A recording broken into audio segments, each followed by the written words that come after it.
Participating city staff members will also be in the city chamber, but complying with social distancing, and other participating staff members will be doing so remotely. Other public audience members are listening to the meeting by telephone, and we welcome all of you and thank you for joining us tonight. Will the city clerk please call the roll?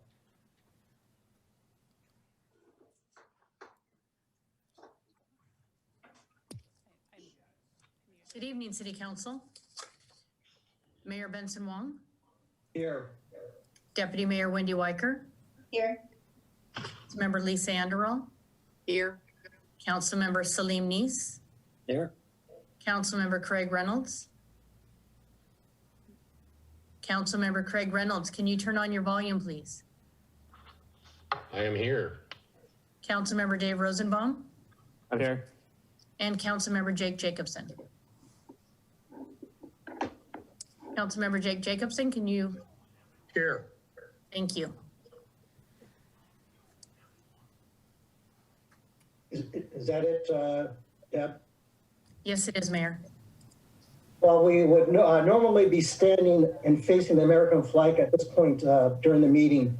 It's pretty difficult to do in this situation. So I would ask that the public for a little understanding and flexibility here. But please join me in the Pledge of Allegiance. I pledge allegiance to the flag of the United States of America and to the for which it stands, one nation, under God, indivisible, with liberty and justice for all. We now move to our first item of business, which is the approval of the agenda.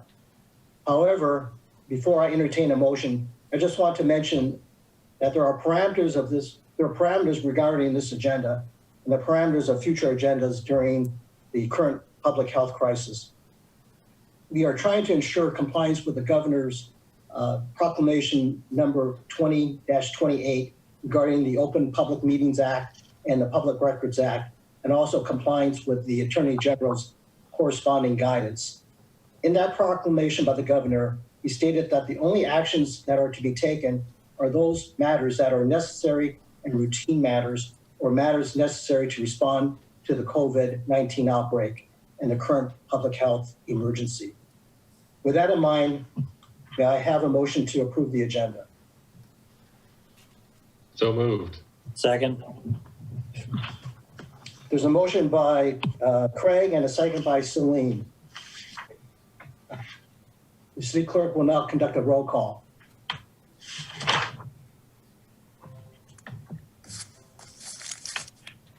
Councilmember Lisa Anderall.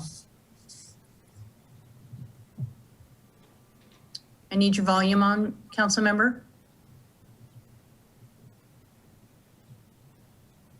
This muting thing is going to be a challenge, but yes, I vote yes.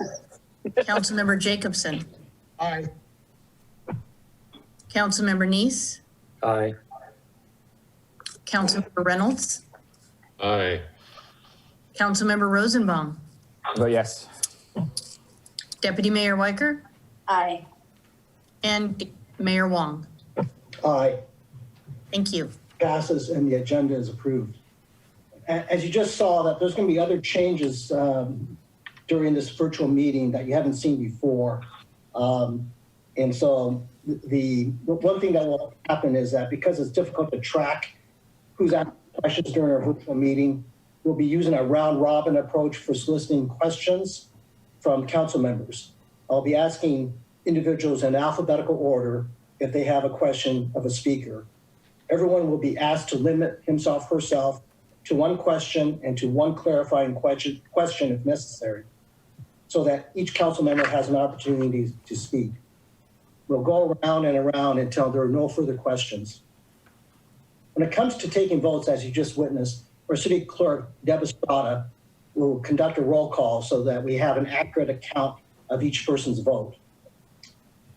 Next up on the agenda, we have City Manager Jesse Bond with her report. All right, good evening, council and members of the community. Give me just a moment here. Oopsie. Unmute. Oh. is. All right, I failed multiple tests there. Let me start again. Good evening, City Council and members of the community. My name is Jessie Bond. I am your city manager. Quick test here. Can everyone see the screen I just shared? Yes. All right, Yes. good. Let's see if we can make it move forward.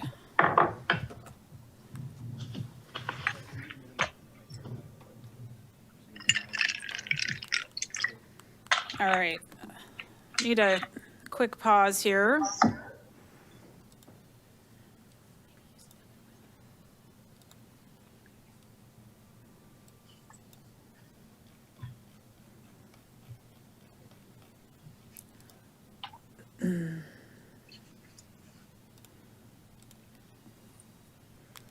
Okay, there we go. Sorry about that. First, an update. You've seen some of these slides before. I shared them at our live briefings. As a reminder, the city's Emergency Operations Center is activated at level 1. We have been activated actually since early March and at level 1 since March 25th.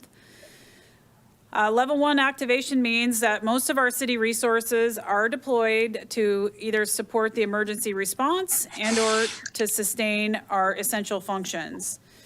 Non-essential city services with just a very few limitations are mostly suspended.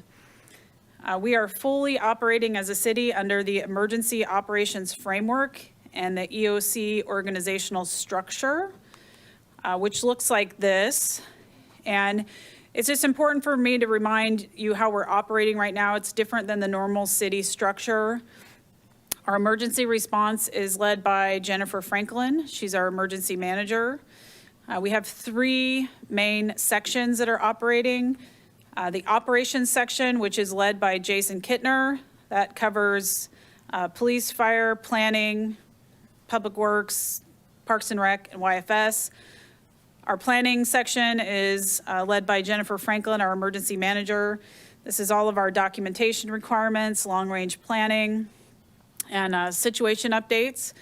And the logistics section, which is led by Zach Hoovener and Elaine Summergren, which picks up everything else. So finance, timekeeping, all of our cost tracking, supply procurement, human resources, and I feel like I'm missing something. Our phone bank, and facilities.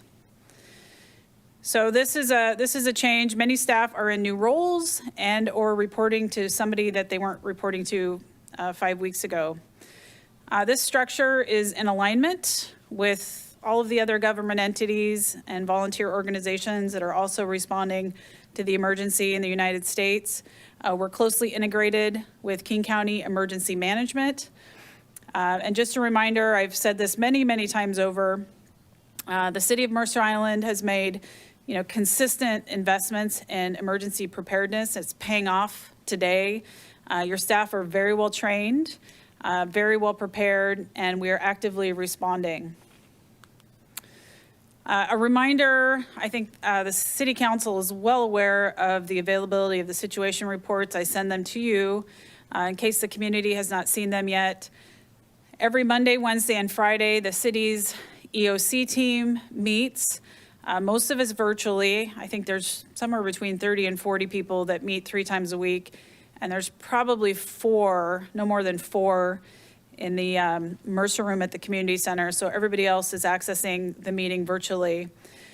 Monday, Wednesday, and Friday, we produce a detailed document. It's called a situation report, or we shorten it to SITREP. And if you want to learn anything and everything about the emergency response, we post those reports on our Let's Talk page, and there's a button. So I encourage you to take a look at those reports if you want detailed information about the city's emergency response. How many cases are on Mercer Island? I just pulled the data before I walked into the room tonight. We have 61 confirmed cases, and unfortunately 4 people have passed away. These are cases where the individual listed the zip code 98040 as their home address. Several people have reached out and said, do we know who the people are that have passed away? I don't have access to that information, so I don't have any more information than, unfortunately, the statistic.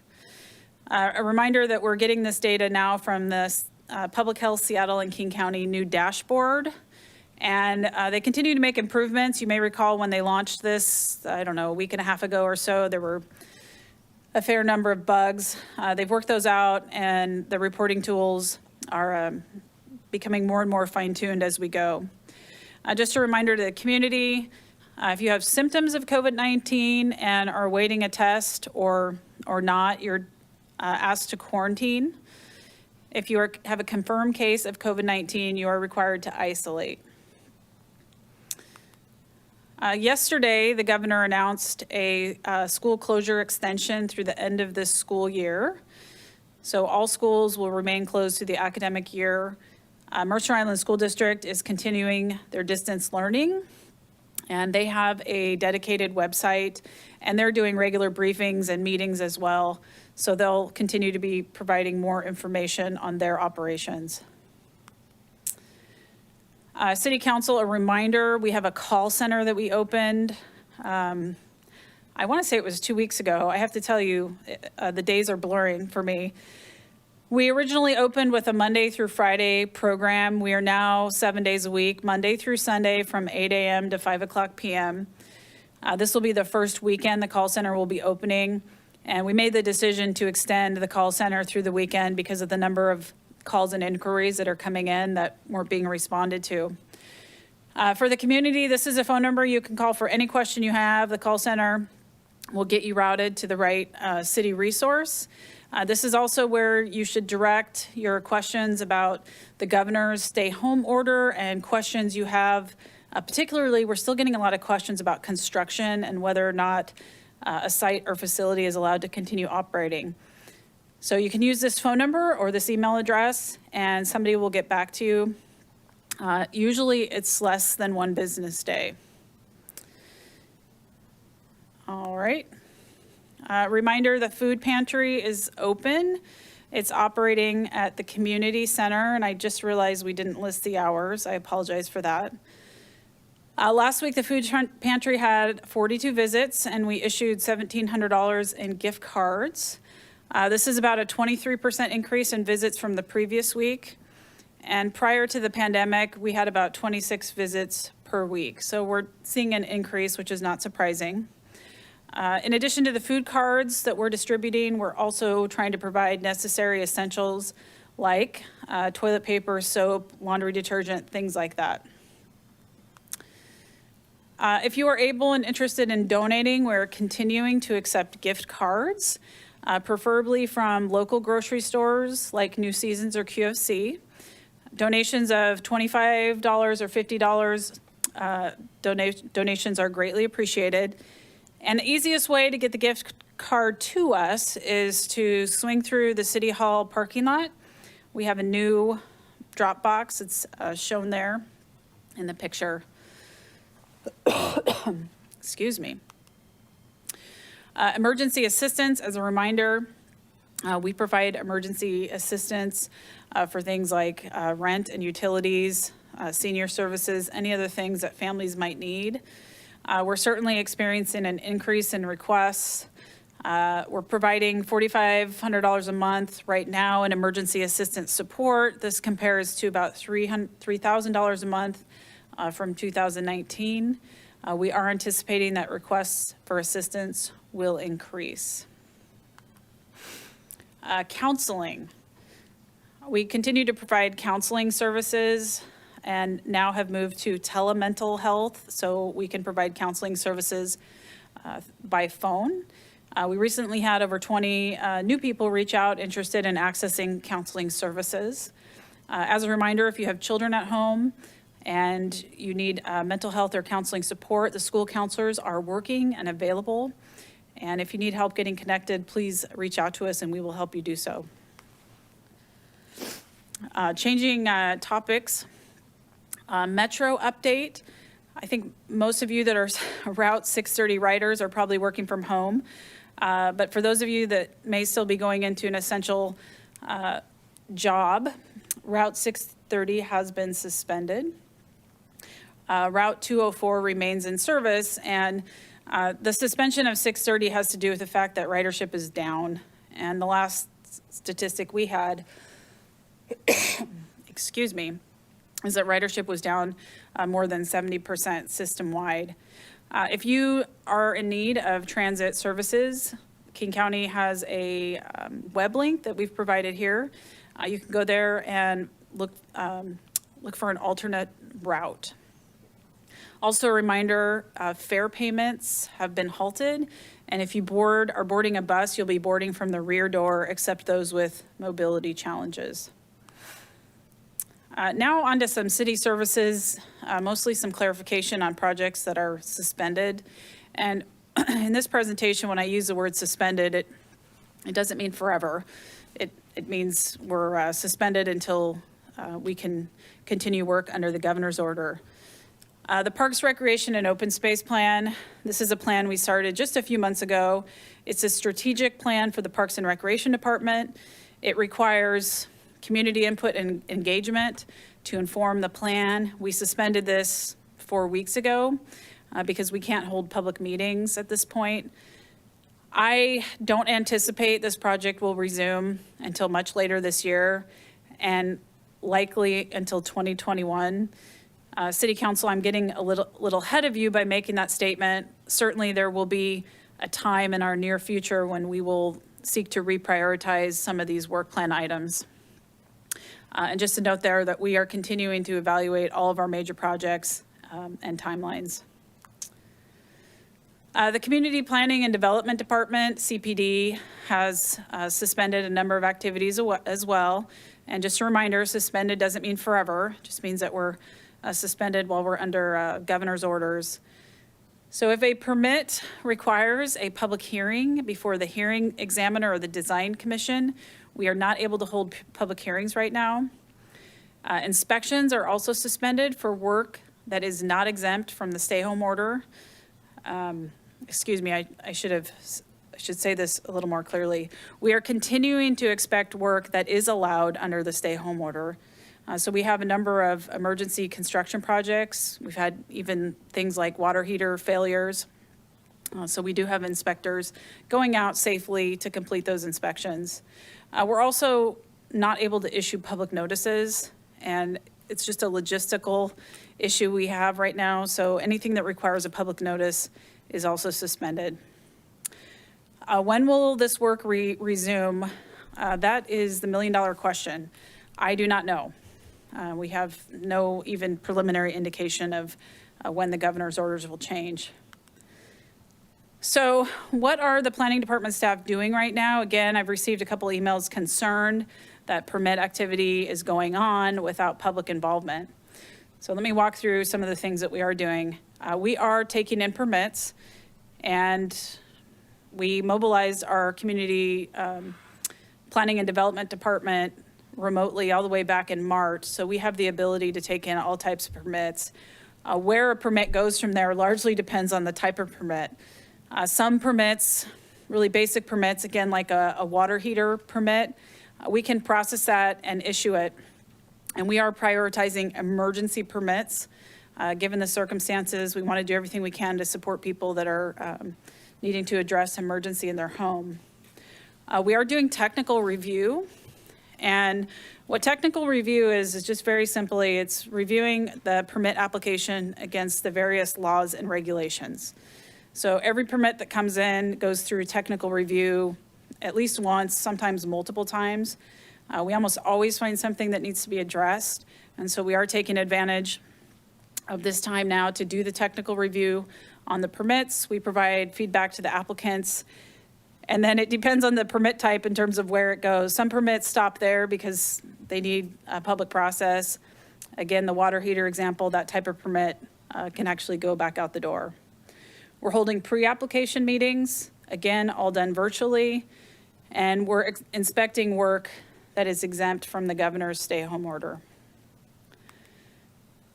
So some things that are impacted directly, types of permits that we cannot complete right now or get to issuance because of the public notice and public hearing restrictions. Design review for new construction, that's on hold. subdivisions, including short subdivisions, also on hold. Shoreline permitting, including any of the shoreline exemptions, on hold. New home construction and major additions, remodels of existing homes, also on hold. So a couple of the projects we're getting most of our questions on, the Jinghua mixed-use building in Town Center. So prior to the issuance of the stay-home order on this project, we had completed the 30-day formal comment period. That concluded on February 26th. Although the formal comment period is closed, we certainly continue to accept public comments, and we typically do that with all of our major projects until the point we issue the permit. So at this point, we've accepted formal comment. We've provided those to the applicant. We believe they're probably working on revising their materials and getting ready for a future public hearing. On our end, the review work is suspended. Our next step would have been a public hearing with the Design Commission, but as I mentioned earlier, we can't go to that step. So this project is on hold. Again, I don't know the timeline when this will resume. The East Seattle School, the final environmental impact statement. So prior to the stay-at-home order, we had received community input on the draft environmental impact statement, or the draft EIS. The consultant has those comments and is reviewing them now. We can't go to the next step of issuing the final EIS because we can't do any of the noticing work. So again, this project is on hold, and we will resume at some point as soon as we can issue public notices. And I want to say that there will be a well thought out glide path before any of this work resumes. I know there's a lot of people concerned that we're just going to switch on and surprise everybody. That's certainly not our intent. And I'll remind you that we're operating on a completely different structure. So we have a lot of work to do to think about how we even get close to getting back to normal. So you've heard me say it a couple times. Lots of notices, no surprises, transparency. This project's on hold as well. The East Seattle office building, this was a building in Town Center that was under construction prior to the stay-at-home order. Construction is halted. This type of construction is not allowed. They were doing some construction site stabilization work, and I believe they'll continue to check their site just for security. So again, this isn't permitted under the stay-at-home order. When will the project resume? When the stay-at-home order is lifted or modified. Other projects, we have a number in the queue: the King County Pump Station, the project that's known as the Mercer Island Treehouse Reasonable Use Exception, the Seminoff variance, and there's probably a few more. Some of these projects are still undergoing technical review. And remember, technical review is just when staff are looking at the application against current laws and regulations. And once that step is completed, the rest of the work is suspended because all of these projects require public notice and public hearings, and we can't do any of those things right now. I'll emphasize again, the timeline for resuming work is unknown. We promise you we'll give you plenty of notice when we have an opportunity to pick these projects back up again. Finally, in the planning department, there's a whole category of other work they do. We've categorized it here as legislative. It's things like the JCC code amendment application, the town center planning work. We had a sign code update on our work plan this year, small cell code amendments, transportation impact fees, and other. We're also engaged in long-range planning conversations with our regional partners, and that included reviewing our residential development standards report. All of this work is on hold. We haven't touched any of it in over a month. So again, City Council, I may have gotten a little bit ahead of you when I shared this previously. We will need to come back to you at some point in the future and talk about how we reprioritize this work, when we can resume. My guess is at the earliest it would be the fall, but that certainly runs us right into the budget process. So my message to the community is all of this work is on hold, and we will be having a conversation with the council. I'm not even going to commit to a date because we'll have to wait and see how things go over the next few weeks. Anyway, these projects are on hold. This work is on hold. Transitioning 100%, I want to give a shout out to the Arts Council, particularly Erin Vivian, who put together a list of suggestions and ways to stay connected to arts and the culture while you're at home. The list is on our Let's Talk page. And if you get a chance, go take a look. Thank you very much, Erin, for putting this together. This Thursday, we will do another live briefing. It's an operations update. The focus this week is on the small business work that we've been doing, and Sarah Bluvis will be joining me. Sarah is from the Parks and Rec Department, and we pulled her in a few weeks ago to do small business support. I should say business support for the Mercer Island community. Ryan Daly, our interim Parks and Recreation Director, is also going to join me and talk about what's going on in the Parks and Rec Department. And then I keep thinking we're not going to have any updates on city services, but every week we do, so we'll provide an update on city services and operations as well, and anything new from the state or the governor. The briefing's on Thursday at 3 o'clock on Channel 21 or the city's YouTube channel. And just a final plug for the Let's Talk page, where we're trying to keep all of our information centralized. All right, my last slide, City Council, is just a reminder about the City of Mercer Island Call Center. We've really tried to centralize our operations for efficiency. So if the community has any needs and you're not sure who to call, or you have specific questions regarding the COVID-19 response or anything else, give us a call at this number, which is 206-275-7626. And that concludes my report. Thank you, Jesse. Again, I appreciate you outlining what is sort of on this city council's planning schedule and the changes that we've had to make. And again, that's in keeping with the governor's order and the attorney general's guidelines, just to do what actions are necessary. So thank you for that as a reminder. The next item of business is the consent calendar. The consent calendar contains the approval of accounts payable reports for the following dates: February 14, February 21, February 28, March 6, March 13, March 20, and March 27. Also includes the approval of the certifications of payroll dated February 28 and March 13. The approval of the minutes for the January 24, 25 City Council planning session, the February 18, 2020 City Council regular meeting, the March 10 City Council special meeting, and the March 24 City Council special meeting.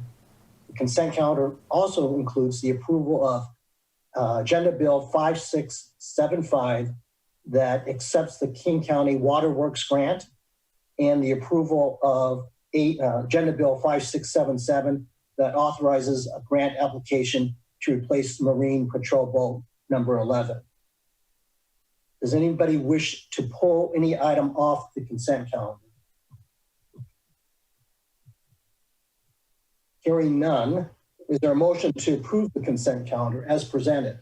So moved. I'll second. Second. Okay, I heard the motion by Celine and a second by Craig. Will the city clerk now conduct a roll call, please? Council members, please be sure that your mics are on. Councilmember Anderl, Yes. Councilmember Jacobson, Aye. Councilmember Neese, Aye. Councilmember Reynolds, could you turn on your mic, please? Yes, aye. Councilmember Rosenbaum, Aye. Deputy Mayor Weicker, Aye. and Mayor Wong. Aye. Thank you. Now we move to the first item of our regular business, Agenda Bill 5678. And this is the first reading and possible adoption, depending what the council wants to do. And to lead this discussion, I welcome Allison Van Gorp, who is the policy group lead. Thank you, Mayor.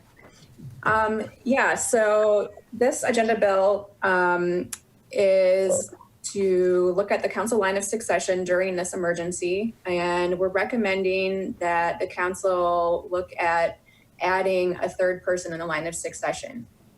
Currently, RCW 35A.13.035 states that the mayor is succeeded by the deputy mayor. And when both the mayor and deputy are unavailable, an alternate can be selected by majority vote of the council. And we're simply asking that the council designates the second alternate in advance. So if the mayor and deputy mayor become available during this emergency, the staff know who to turn to for the emergency duties to be fulfilled. So the process for doing this is the same as that was used to elect the deputy mayor last January. So the mayor will preside over the process, and we'll ask the council to make a motion to nominate members as the second alternate. If there's only one nomination, then we can ask for a motion and a second to have the clerk designate that person. If we have more than one nominee, then we'll do a roll call vote to select the alternate, and we'll need a majority vote of the council with at least 4 members supporting that person. If there's not a majority, we'll go through a process to vote again and decide among the nominees that had 2 or more votes in the first round. And that will continue until we have a majority vote for one candidate. So Mayor, I'll turn it back to you to begin the nomination process. Thank you, Allison. So are there any nominations for a council member to serve as a second alternate to the mayor? I would like Nominate. to Okay, Who got in first? Go ahead. well, Dave, go ahead. Okay, I'd like to nominate Councilmember Neese. Second. Perfect. Second. Are there any other nominations? Hearing none, I'd like to entertain a motion to instruct the city clerk to cast a unanimous ballot for So moved. Second. Councilmember Neese as the second alternate. Is there a motion? So moved. Is there a second? Second. So that was moved by Craig and seconded by Dave. So all those, oh, I'm sorry, city clerk? Thank you, Mayor.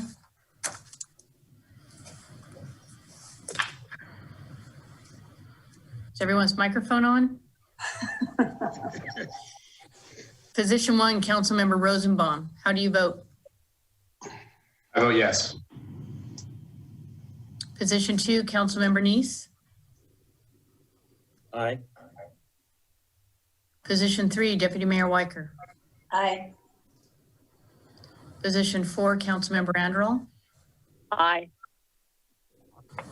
Position 5, Councilmember Reynolds. Aye. Position 6, Mayor Wong. Aye.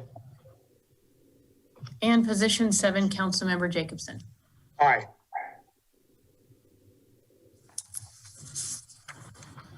Congratulations, Cecily.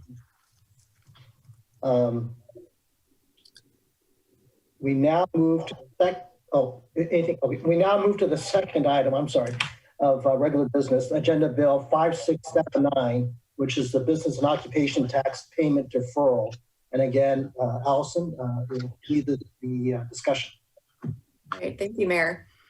Okay, so this is another item that's in response to the current COVID-19 emergency. And one thing that city staff have heard from the business community and the Chamber of Commerce is that with many businesses closed or running with limited operations currently, there's a really decreased economic activity, and that's leading to hardship for businesses and will likely result in an inability to pay basic expenses, including taxes, rent, and utilities. So we're proposing to amend Chapter 410 of the Mercer Island City Code. This section of the code implements the business and occupation tax for the city. We currently charge this B&O tax on gross revenues earned within city limits by businesses. And businesses that earn at least $250,000, $250,000 per quarter pay this tax quarterly. Other businesses pay the tax annually when they earn above $150,000 per year. So as I said, this ordinance 20C-05 gives the finance director the ability to extend the deadline for payment of the quarterly B&O taxes through the end of this year, 2020. Staff plans to extend the deadlines for the Q1 and Q2 payments through October 31st of this year. And this fall, staff will be evaluating the city's financial status and monthly cash flow to determine if further extensions are feasible this year. Staff will use the city's communication channels to notify businesses and promote this program to extend the tax deadlines to the business community. And we anticipate taking action to get the word out and initiate these extensions immediately if this ordinance is adopted tonight. So in order to adopt tonight, we need to suspend the council rule that requires a second reading, as well as vote to pass the ordinance. If there's any questions, we can do that now. Thank you, Allison. So again, different from our normal course of operations, we're just going to go and do a round robin questioning by council members. So again, you can limit yourself to one question and perhaps one clarifying question if you have, that'd be great. Councilmember Enroll, do you have any questions? Thanks. I do have questions about the statutory authority for the city to do this in this way, but I know that other council members had probably better articulated questions that they had sent in advance on this. So I'm going to pass and hope that those are answered as we get more round the robin. Okay, thank you. Councilmember Jacobson. What I have to say is more in the way of a comment than a question. But I did ask the question about legal authority to do this, because the entire chapter 410 of the Mercer Island City Code is silent on the authority to the city council delegate discretion for this or anything else, basically, and have not gotten an answer. I also feel, and I feel this is because this is not an emergency as such, because as I understand it, June 30th will be the first time, unless we're extending for March 30th, which we may be doing, to enact this. But furthermore, I think it's a bad policy. And that is, I think as a city council, we ought to take a recommendation from the finance manager and the staff to suspend these things, and we act on those affirmatively. And that's been the past manner in which amendments to chapter 410 have been done. So I feel quite strongly that while there's merit here, we should be the ones who belly up to the bar and approve something. And I think it tells the community that we're on top of this in a kind of way that it hasn't been shuffled off to the staff and put the staff in a potential firing line by people. Thank you. So your question was about the statutory authority. Did you want an answer on that, Councilmember Jacobson? Yes, I would. Okay, so I'll tell you what the information I have from the city attorney, and then perhaps he can chime in with further information. So the RCW chapter 35.102 gives municipalities the authority to levy the B&O tax. And then our Mercer Island City Code, chapter 410, codifies that tax and specifies the due dates and the specifics of how that's paid here in Mercer Island. Yes, you're absolutely right. It doesn't, however, provide, either of those statutes provide the authority to delegate the discretion to do that to a city employee. And that's what I've asked for. And your answer now proves the point in my mind, and that is there isn't that authority. And I see no downside to having the council step up and affirmatively approve the dates in question. And that can be done very quickly. Councilmember Jacobson, if I may, answer to that question. the city council has general statutory or general municipal authority to delegate its power to staff, provided that the authority that you're delegating doesn't by law require legislative action. So actions such as adoption of ordinance, resolutions, or appointment of a city manager or creation of a city department, those are all statutorily required by the council to do. But other functions, such as, I'll give you an example, administrating contracts, approving contracts, awarding bids, those are not necessarily, and also, in this case, extending a due date for a payment during a declared emergency. Those are not functions that the statute requires the council to take action on. The only reason the council is taking action on here is because our ordinance, our code, 4.10.110, I believe, sets the due date for these tax payments. So in order to amend that, we require also a ordinance, to amend the MICC. So that's why we're bringing this ordinance to you. And instead of the council setting a date exactly, a alternate date to require the payments, we're asking that authority to set that date be delegated to staff so that we have the flexibility, depending on the circumstances, to extend it to October or extend it to December if needed in response to the circumstances. Well, I've read what's asked for. I understand that, Mr. Park. But what I don't understand is there's nothing in here that says that it gives the authority to delegate this particular item. And since this is a tax matter, I think it's of sufficient importance. And your argument that, well, it's legislative action, we're taking legislative action right now, so it does require legislative action. So your argument that this doesn't fall within the legislative kind of thing is not correct. Well, like I said, the reason why it requires a legislative action is because there's a code that says, the due date, what that is. So in order to void that, to allow an extension of that, you require legislative action because a code can only be amended by an ordinance. So that's what you're doing right now. Now, the authority to delegate, instead of actually setting the date, that's just a general function of municipal law that you have, in functions that are not required by the council to take as a legislative matter, those functions can be administratively delegated. So, you don't have to pass a law or a resolution setting up every single deadline, every single procedure, every single rule of any program, tax collection, or or project. Those can be delegated to staff and to the city manager. Well, Mr. Park, I disagree with you. You've yet to cite anything that gives us authority to do this.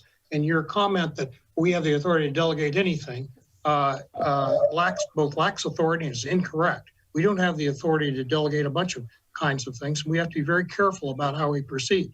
The past couple of years, the city has made legal bungle after legal bungle. And I for one, excuse me, let me finish. I for one, am very concerned that this is just another example. And I'm all for the extension. I think it has great merit. And the finance director can tell us, I want to extend it March 30, June 30, and September 30, all to December, or whatever he determines is appropriate. And we can enact that. And that's the appropriate way to do this. I'm just going to interject here.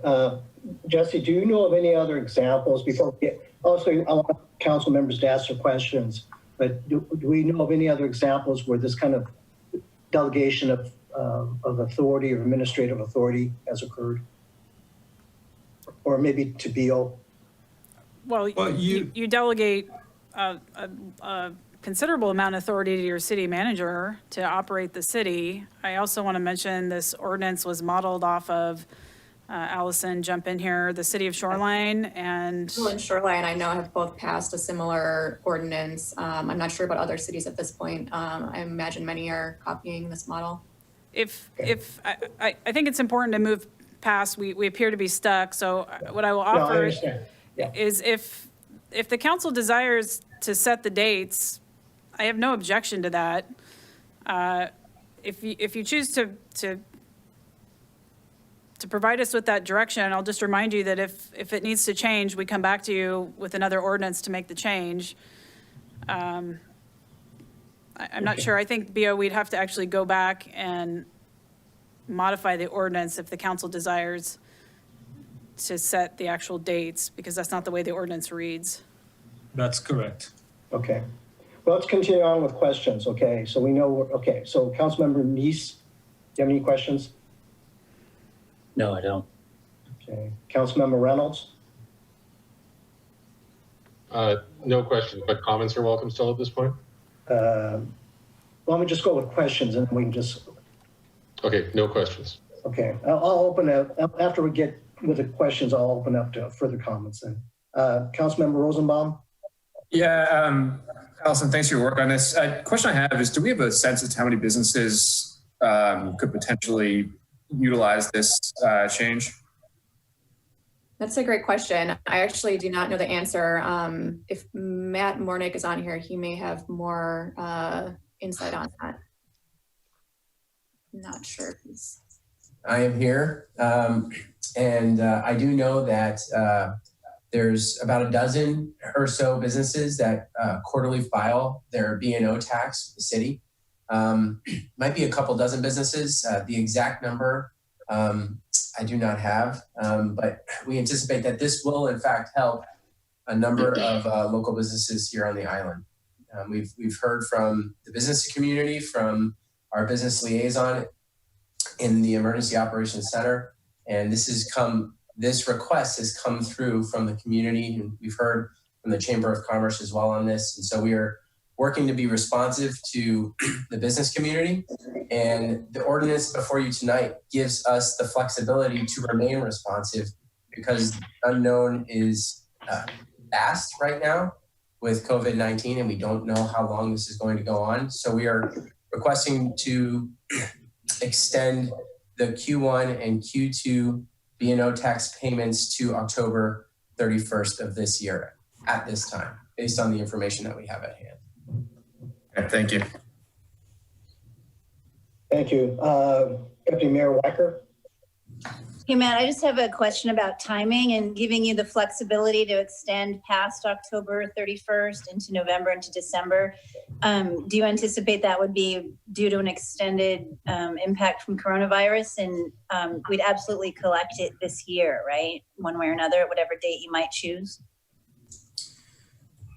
We're closely monitoring the city's cash flow and making sure that the city has cash on hand to meet our monthly commitments, as we also levy the benefit that this provides to the business community. So we would keep a very close eye on what's happening with the local and regional economy and make that decision at a later date. But right now, the October 31st date was selected because we know that our debt service payments will need to be made shortly thereafter that. So we will require having cash on hand to do that. So only if we can identify other resources to cover us would we further extend it. But we don't know how long this pandemic is going to go on. Deputy Mayor, do you have any other, is that satisfactory? Okay. So I'm going to go back and do a quick round to see if there's any other questions. And then I know that Councilmember Reynolds, you had a comment. And so again, Councilmember Anderall, do you have any follow-up question? Yeah, as we were speaking, it occurred to me that the authority is delegated only to extend, but not to cancel the extension. Is that right? It gives us flexibility to amend the due dates. So I think, we can move them back if we want to. I think once we've communicated that extension to a business, we wouldn't want to then change the deadline again, you know, to move Well, forward. yeah, that was my concern is I don't want businesses to rely on an extension and then have the due date pulled up to an earlier date. Right. So Like, if we need to change the wording in the ordinance to ensure that once an extension is granted, you have at least that much of a glide path, I'd probably be comfortable with it. Councilmember Andorell, this is Bio. I believe the way the ordinance is drafted is it gives the director administrative authority to extend the last day on which the tax payment is due. So, I think your concerns are covered here. And Bill, am I correct? I mean, effective January 1, 2021, we go back to the set dates, filing dates. That's correct. And in addition to that, this is tied, the authority to do this is again tied to the declaration of emergency that was issued under RCW 38.52070. And that declaration permits the city to, bypass statutory requirements. And this is, the tax due dates are a statutory requirement. And therefore, under the emergency declaration, this extension is possible. So if the emergency declaration is suspended between now and when the extension would be done, we wouldn't be able to do it. If it's extended, if the emergency somehow is lifted in August, and then our authority to administratively extend further would be also extinguished. Thank you. Councilmember Jacobson, do you have any follow-up question? I have no follow-up questions. I stand on what I asked before. Okay. Councilmember Neese? So the only thing I would add is that I've been through this type of analysis before, and when I've talked to the former director of finance, there is some sort of separation of information between the council and the tax remitters and who they are and how much they remit. So I appreciate Councilmember Jacobson's passion for wanting to be able to take this action as a council, but ultimately we would have to take the action as a council for 12 to 24 tax remitters that we have no visibility into. We don't know who they are, and we don't know how much this is helping or not. I'm forced to, in a situation like this, to kind of accept the fact that the tax remitters have said this is going to be a benefit to them, that they need this type of relief, that it's one time, and that staff who do have visibility into who they are, how much they remit, and the cash flow needs of the city is really, absent providing that information to the council, the only people equipped to make a decision whether this is a good idea or a bad idea. So therefore, I'm going to support it. Thank you. Councilmember Reynolds, your time for a comment if you still want to make that. Yeah, just a couple of things. One, stating the obvious, the businesses on the island are hurting very badly right now. So on principle, I'm supportive of this as long as we get the money eventually this year, which seems to be what is contemplated here. The issue on legal authority is an interesting one, but it feels appropriate to me to trust the opinion of our city attorney, especially given that another city's already approved this already. So I'll be voting in support. Thank you. Councilmember Rosenbaum? I don't have any further questions. I appreciate that we're doing something to help small businesses on the island. Okay. Deputy Mayor Weicker? Nope, happy to support this. Okay. I'm going to go ahead and support if and when a motion is made. I think this is an appropriate action by the council. So I'd like to entertain a motion to suspend City Council rules of procedure to section 6.3 requiring a second reading of an ordinance. Is there a motion to? So moved. I will second.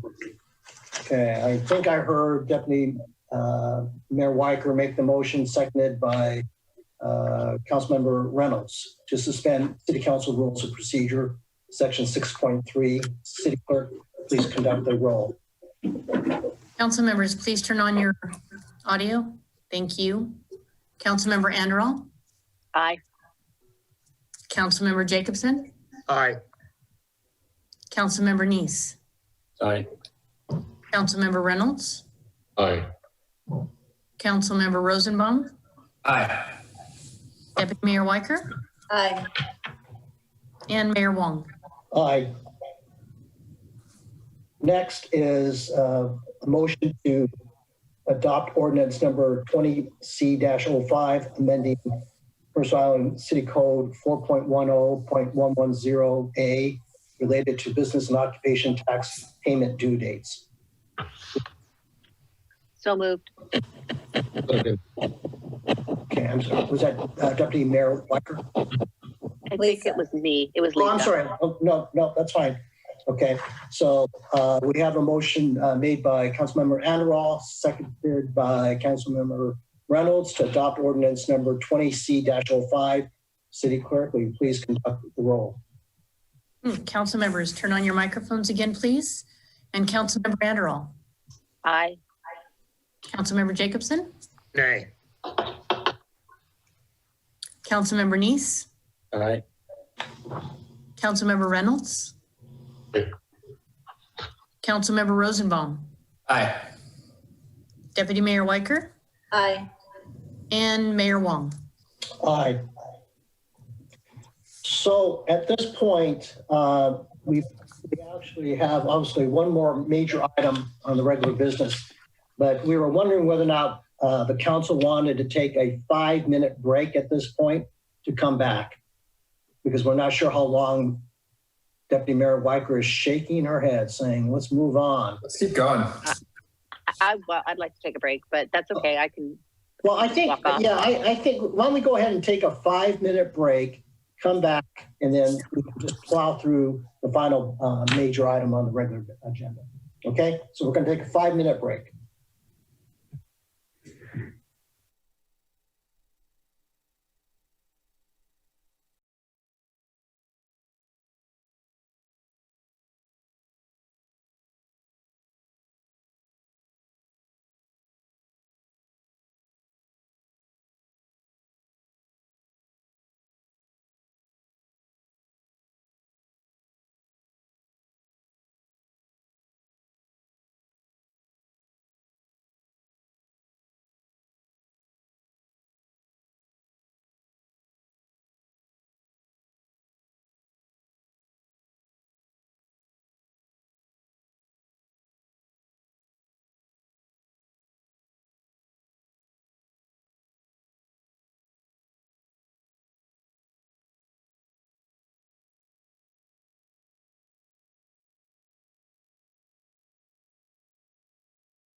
All right, Mayor, it looks like almost everyone is back, and I wanted to let you know that we are broadcasting audio again.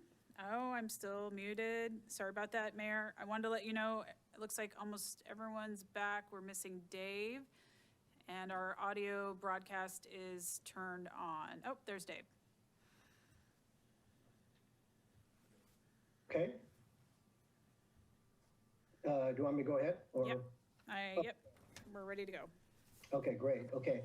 So we are now back from our break, and we are now moving to our third item on the regular business agenda, Bill 5676, the financial report, the 2019 year end, and the COVID-19 impacts. And before turning this over to our city manager and to the interim finance director, Matthew Mornick, I just want to say thank you to Jesse, to your finance team for getting us the power slide presentation prior to the meeting. So I really appreciate that extra effort that you guys went through. So thank you. Yeah, thank you. So I'm not sure that I ever announced outside of the city that Matt Mornick was appointed as our interim finance director. I think it was 3 weeks ago. You may recall Matt was working with us on a consulting contract and supporting special finance projects for the city. Thankfully, he was willing and able to step in to the interim finance director role. And I appreciate the work he's been doing, and LaJuan Tuttle, our deputy finance director, and many others, not only to finish the year-end report, but also to prepare the presentation on the impacts of COVID-19.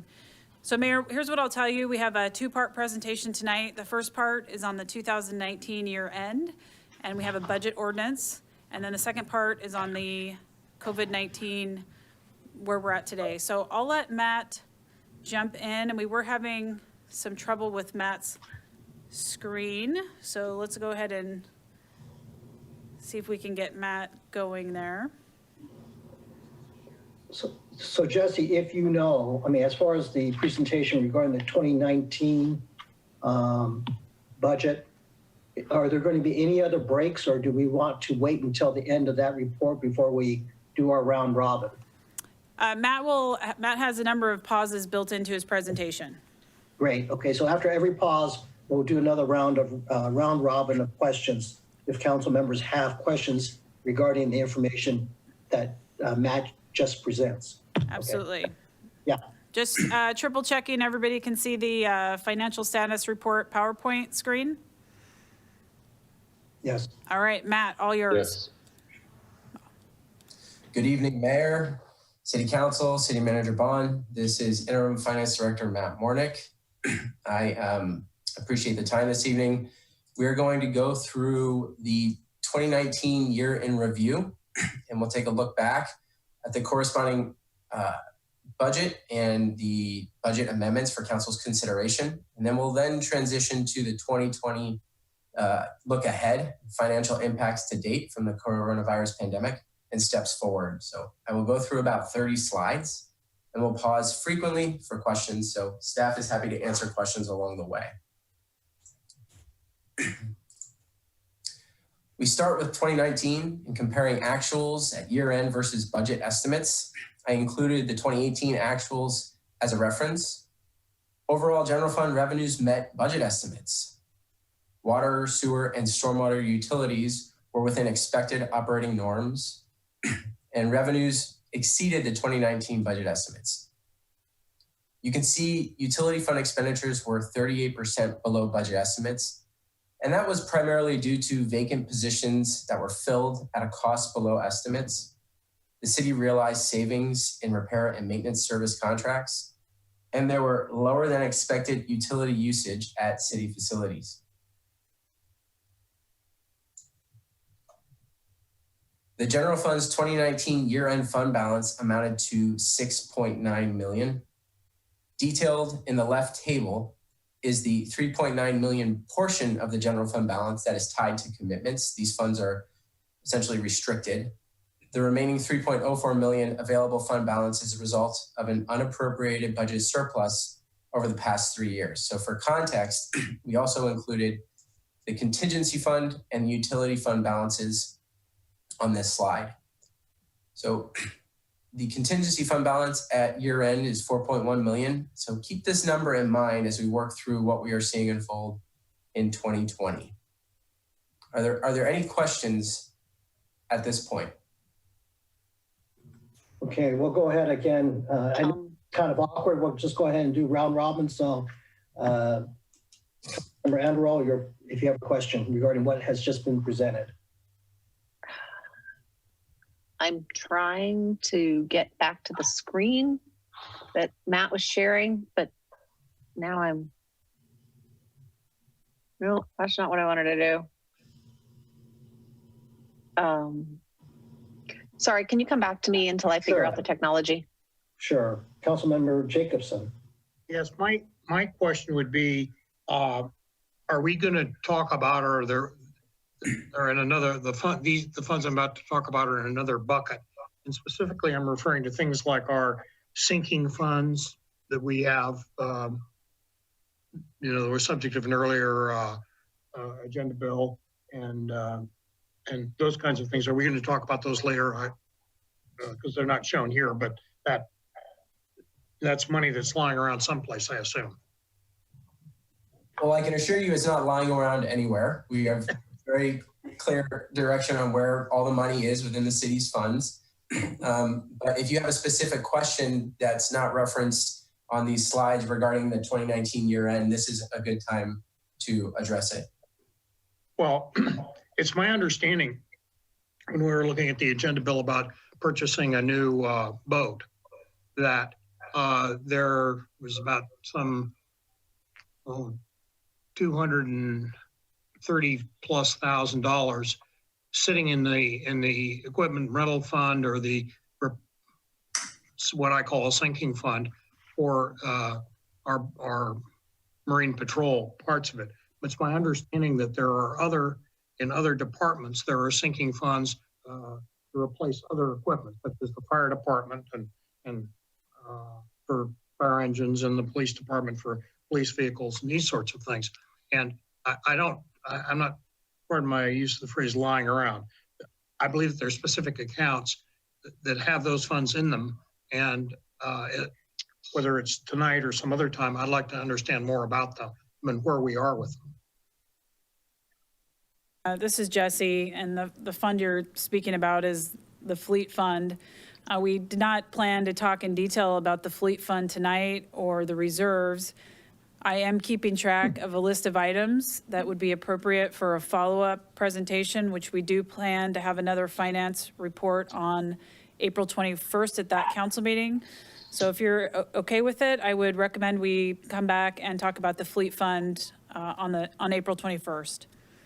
I'm perfectly happy about that, and I would like to meet with with anybody in the finance department or something, just to be educated on it, and then I'll have many fewer questions. So that's all I want to do.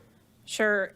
It sounds like your puppy dogs have some concerns about the Fleet Fund too, so we'll get that taken care of. I will ask, Kirsten Taylor's here taking notes for me, so she's got it down that we need to follow up on the Fleet Fund, and she will also schedule time for you and probably Public Works Director Jason Kittner and Matt Mornick to have a conversation before the 21st. Thank you for that. Thank you. Councilmember Neese. Yeah, great. Matt, can you just speak to the contingency fund balance and the councilmatic level it was set at, and what your sense of where we kind of find ourselves today is, and if that, if it is an appropriate balance? Just any thoughts around the 4.1, given some of the circumstances we're seeing today? I would appreciate the question. I'd like to ask Lawan to speak to the historical activity in the contingency fund and where it's currently at, given what the city is facing. Hi, this is Lawan. I can see that historically we tried to fund the contingency fund, I believe, at 10% of the general fund's expenditures. With the last budget cycle, the 2019-2020 budget, I think the council set the goal of increasing that limit to, I believe, 12.5% of general fund expenditures. As of year-end 2019, it is fully funded at that level. As far as, is that a reasonable level? I think there's a lot of discussion about that. I think the finance department historically has been pretty comfortable with that. I know the previous finance director was trying to push that up, but it really is, I think, a policy decision at this point. Councilmember Neese, this is Jesse. We have a slide later in the presentation that analyzes this amount of contingency considering our current situation. And I can't remember who coined the term today, but the contingency fund we often call our rainy day fund. And I think what we're quickly learning about this pandemic is not all rainy days are created equal. So later in the presentation, Matt will be talking about the revenue streams that have literally gone to zero overnight and what that means for our long-term projections, how this contingency amount of $4 million and the additional working capital amount of $3 million may be needed, not only to keep the city operational, but to cash flow us through 2020 and into 2021. Great. All right. Well, I don't want to steal any thunder. I do want to do a follow-up and ask if you could clarify the $3 million of working capital. Is that subject to council discretion? Yes, that's correct. So in the bottom right, where we talk about what council has discretion over, the working capital, how do you typically see that come back to council to make decisions on? You would want that committed to something like a contingency fund or committed to another fund that has a balance? Yes. I'll speak to that. This is Lamont. In years past, that's come back as like a year-end surplus where the council is allowed to make decisions on how that is used. We haven't done that in the last couple of years. It's just been set aside and not appropriated, which is why we're seeing that balance go up. But it is at the council's discretion. Okay, thank you. Thank you. Councilmember Reynolds, No comments at this time. Councilmember Rosenbaum. I had the same question about the contingency fund, so I'm glad we're going to talk about that later. And I'll follow up with the chief as to what exactly the jail advisory group does. I'm curious about that, but we don't need to talk about it now. Okay. Deputy Mayor Weicker. No questions. I have a couple of questions, and actually I have one question, since I've limited everybody to one question, right? So the question I have is, I see on this, on the screen in front of us, the question really pertains to the restricted funds. And I see that you have here that council perhaps has discretion on 2 of those reserves. And I guess the question really is, do we periodically go back and look at our policies or restrictions on these reserves? And if we do, I mean, if we can, I guess, when are we going to do that? I'm thinking in terms of whether or not there's an ability to free up some of the restricted funds if it's fiscally proven. Good question. And the timing is right for us to revisit all of our policies on our fund reserves. The one that jumps out to me is the compensated absences reserve, which, Luan, correct me if I'm misspeaking here, that is a liability that we carry to compensate for the employees when they separate from employment, that the amount that we would need to pay out in vacation and comp time accruals per the policy allowance or the what's specified in their bargaining agreements. Lawan, my understanding is that reserve amount is set by the city council, and this may be a time that we have the ability to draw down that reserve. That's correct. So just quickly as a follow-up, a clarification then, when do you anticipate or are you scheduling such a discussion to occur, Jesse? So tonight, as we get to the second part of the presentation, what Matt is intending to show you is our very, well, I'm not going to say it was a quick analysis because hundreds of staff hours went into preparing it. But at this point, we've had about 2 to 3 weeks time to do some forecasting on a couple of our revenue streams. We have not completed a comprehensive forecast for all of our revenue streams, and we're working on that now. I anticipate, needing to have council meetings on a regular basis. And we'll be bringing this, not only the question you just asked, Mayor Wong, what we do about reserve balances, where we may need to draw them down, but also Council Members Neese's question, I think it was, about needing to appropriate funds. We will need the council to appropriate funds to things like cash flow as we go forward. We're still working through that. We're okay right now in terms of cash flow, but in the next, let's say 4 weeks or so, we'll need the council to take action. So all these conversations are coming. We're not ready for them tonight. Okay, thank you. Going back to Councilmember Andral. Thanks. I think I've resolved my technology issues for now anyway. I was curious about two of these line items. One is the expenditure carryovers to the 2020 budget, and the other one is the deferred recreation fee revenue. I don't completely understand either of those line items, and I'd just like a little, 3-line explanation of what each of those is. Lawan, why don't you take that? Yeah, this is Luan. So we'll start with the deferred recreation revenue. What that is our Parks Department is full accrual, meaning we have reservations, if you will, at the community center, or if they open up a recreation program catalog that allows participants to register early, those dollars are set aside and deferred until either the rental happens or the recreation program begins, at which point they become revenue. So what these numbers really are in this fund balance is cash that we've received in payment for a future program or a future rental, much like a deposit against a rental. So those dollars are not available, or we cannot spend those on anything else. That's why they're restricted at this point. If those programs are canceled or the rentals cancel, those are dollars that would have to be refunded to the registrants. Does that make sense?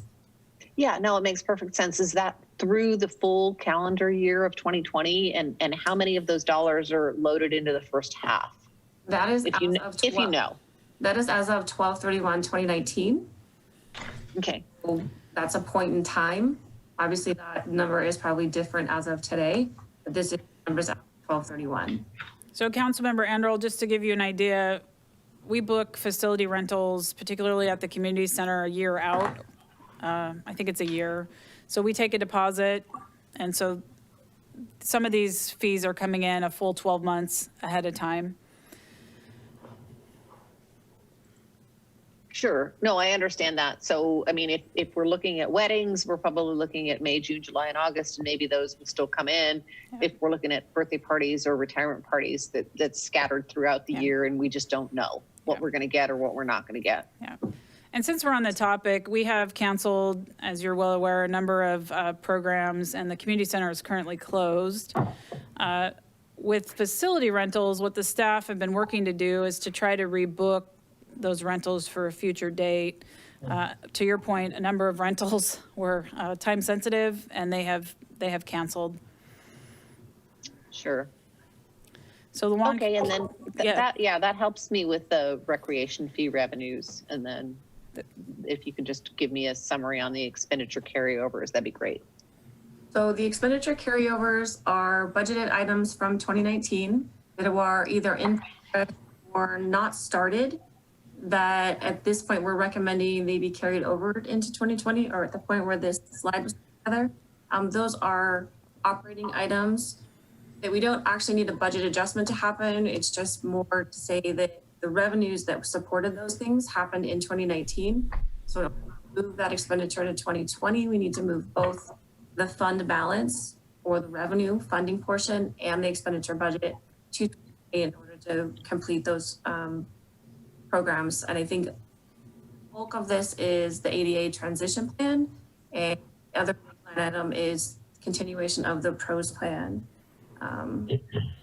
Okay, so follow-up question, if those activities do not happen in 2020, what happens to the revenues? Or what happens to the dollar? It becomes unrestricted and then increases that bottom line where it says 2019 available working capital that the council could then appropriate to something else. Okay, perfect. Thank you very much. So Great. speaking of these two projects, this is Jesse again, I'll just jump in. The ADA transition plan, I believe I may have communicated in an email. I see no way that that is going to be started in 2020. So we've tabled it. We will regroup and figure out when it might happen in the future. I am hesitant to even say we can get it done in 2021, but it's something that we would revisit. The PROS plan, we've timed out. I anticipate picking it back up in 2021. That plan is tied to eligibility for grant funds through the state, and I recommend we do find a path forward. 2020 is unlikely. There's two smaller items in this carryover line item. One is a grant that the Parks and Recreation Department received. They're working on whether or not we can defer that to 2021. And then there's a donation that was given to the police department for specific programs, restoring the CERT program, and I think a couple special events. So again, those smaller items we'll reevaluate and have a recommendation for the council for 2021. Great, thank you. Unless somebody has a burning question, I may want to have Matt just go to this next series of slides. So does anybody have any question right now that needs to be asked? Otherwise, Matt, go ahead and go forward. Staff is proposing council amend the 2019 and 2020 budget as outlined below and in the agenda bill. These actions listed on this slide amount to $159,000. For item 3, council previously authorized allocation of HB 1406 funds to the Arch Housing Trust Fund and the remaining balance to the YFS Emergency Assistance Fund. So this evening, staff recommends that council suspend council's rules of procedure 6.3, requiring a second reading for an ordinance, and adopt ordinance number 206, amending the 2019 and 2020 biennial budget. Given the circumstances the Mercer Island community faces during the coronavirus pandemic, the city manager has further recommended proceeds from HB 1406 be fully allocated to emergency assistance for housing and rent via the following actions listed as items number 3 and 4 on the slide. Matt, could you do me a favor and just go back to the previous slide real quick? So council, before you vote on, you have 4 motions, and we apologize for that. I just want to point out items 1 and 2 on this list were approved in a previous agenda bill. Item 3, as Matt indicated, you approved something different than what I've recommended here, and I know that I am out of turn in making a different recommendation, but given the circumstances and after talking to a number of you, it seemed appropriate to allocate additional money to our emergency assistance program. Items 4 and 5 are new. It's accepting capital improvement, $27,000 to the capital improvement fund for a King County flood control grant, and $7,500 in general fund for revenue from the Washington Healthcare Authority. So I just wanted to make sure you understood where these 5 budget amendment requests were coming from. And one other quick point before we move to the motion. We didn't do a very deep dive tonight into the 2019 year end. On April 21st, we will be back. We'll actually be joined by the state auditor, who will be doing the exit interview with us at the beginning of our public meeting. And I've collected a number of follow-up questions from council members with regards to the 2019 year end, including things like salaries and some other specific expenditures and costs that we didn't anticipate that you'd like to talk more about. So if you have additional requests for that April 21st presentation, we are happy to dive further into 2019. Okay, Matt, why don't you move back to the slide with the motions? Jesse, can you elaborate what you want to cover on April 21? So if we do have questions, we know the questions should be within that scope. Sure. We focused really high level with the year-end report tonight. I've received some questions about, for example, where did salaries and wages finish in 2019 for the general fund and how those funds were accounted. For example, we had a number of staff vacancies, but we finished basically on budget with salaries and wages. So I was requested to provide some detail there. We're happy to do so. Also requested a list of the things that happened in 2019 that weren't anticipated. We certainly had a couple of expenses in the personnel department that I'm happy to detail. So I won't put any artificial limits. If there are questions about the 2019 year end, if you could shoot those over to me, I will make sure we follow up. Great, thank you very much. Okay, so the staff has a series of recommendations for the council to consider. I guess, I know some of these may not generate much discussion. There's others that might generate some discussion. So I think we'll just go ahead and go one by one and see where we land. Okay, so the first recommended action is to suspend the City Council Rules of Procedure, Section 6.3, requiring a second reading of an ordinance. So moved. Second. So again, I'm sorry if I I hear that was Councilmember Jacobson who made the motion and Councilmember Anderall who seconded this motion. Yes, that's correct. Great, okay. So City Clerk, will you please do the roll call vote? Thank you, Mayor. Council members, if you'll please make sure that your mics are on. Councilmember Anderall. Aye. Councilmember Jacobson. Aye. Councilmember Neese. Aye. Councilmember Reynolds. Aye. Councilmember Rosenbaum. Aye. Deputy Mayor Weicker. Aye. And Mayor Wong. Aye. Okay, we're moving on to the second motion, which is to adopt ordinance number 20-06, amending the 2019-2020 biennial budget. So moved. So moved. Okay. Wendy and I tied. Give it to Wendy. All right, so we have a motion by Deputy Mayor Weicker and seconded by Councilmember Anderall to adopt ordinance number 20-06. City Clerk, will you conduct the roll call? Thank you, Mayor. Councilmember Anderall. Aye. Councilmember Jacobson. Aye. Councilmember Neese. Aye. Councilmember Reynolds. Aye. Councilmember Rosenbaum. Aye. Deputy Mayor Weicker. Aye. And Mayor Wong. Aye. Could I get a point of clarification on the procedure? If we want to discuss any of these, does that have to happen after a motion and a second, or can it happen before the motion and the second? Probably should, well, that's probably on me. That probably should have happened after the motion, I think.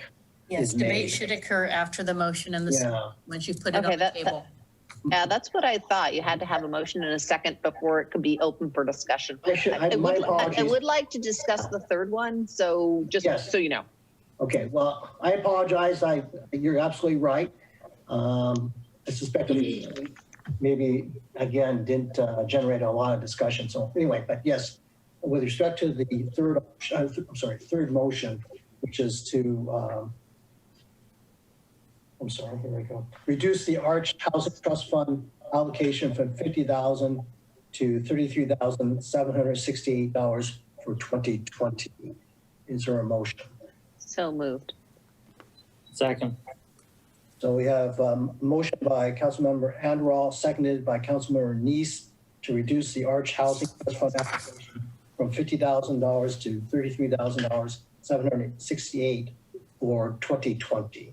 Discussion. So we're going to go ahead and just again do the round robin for questions or comments. Okay, so Councilmember Anderall. Thank you, Mayor.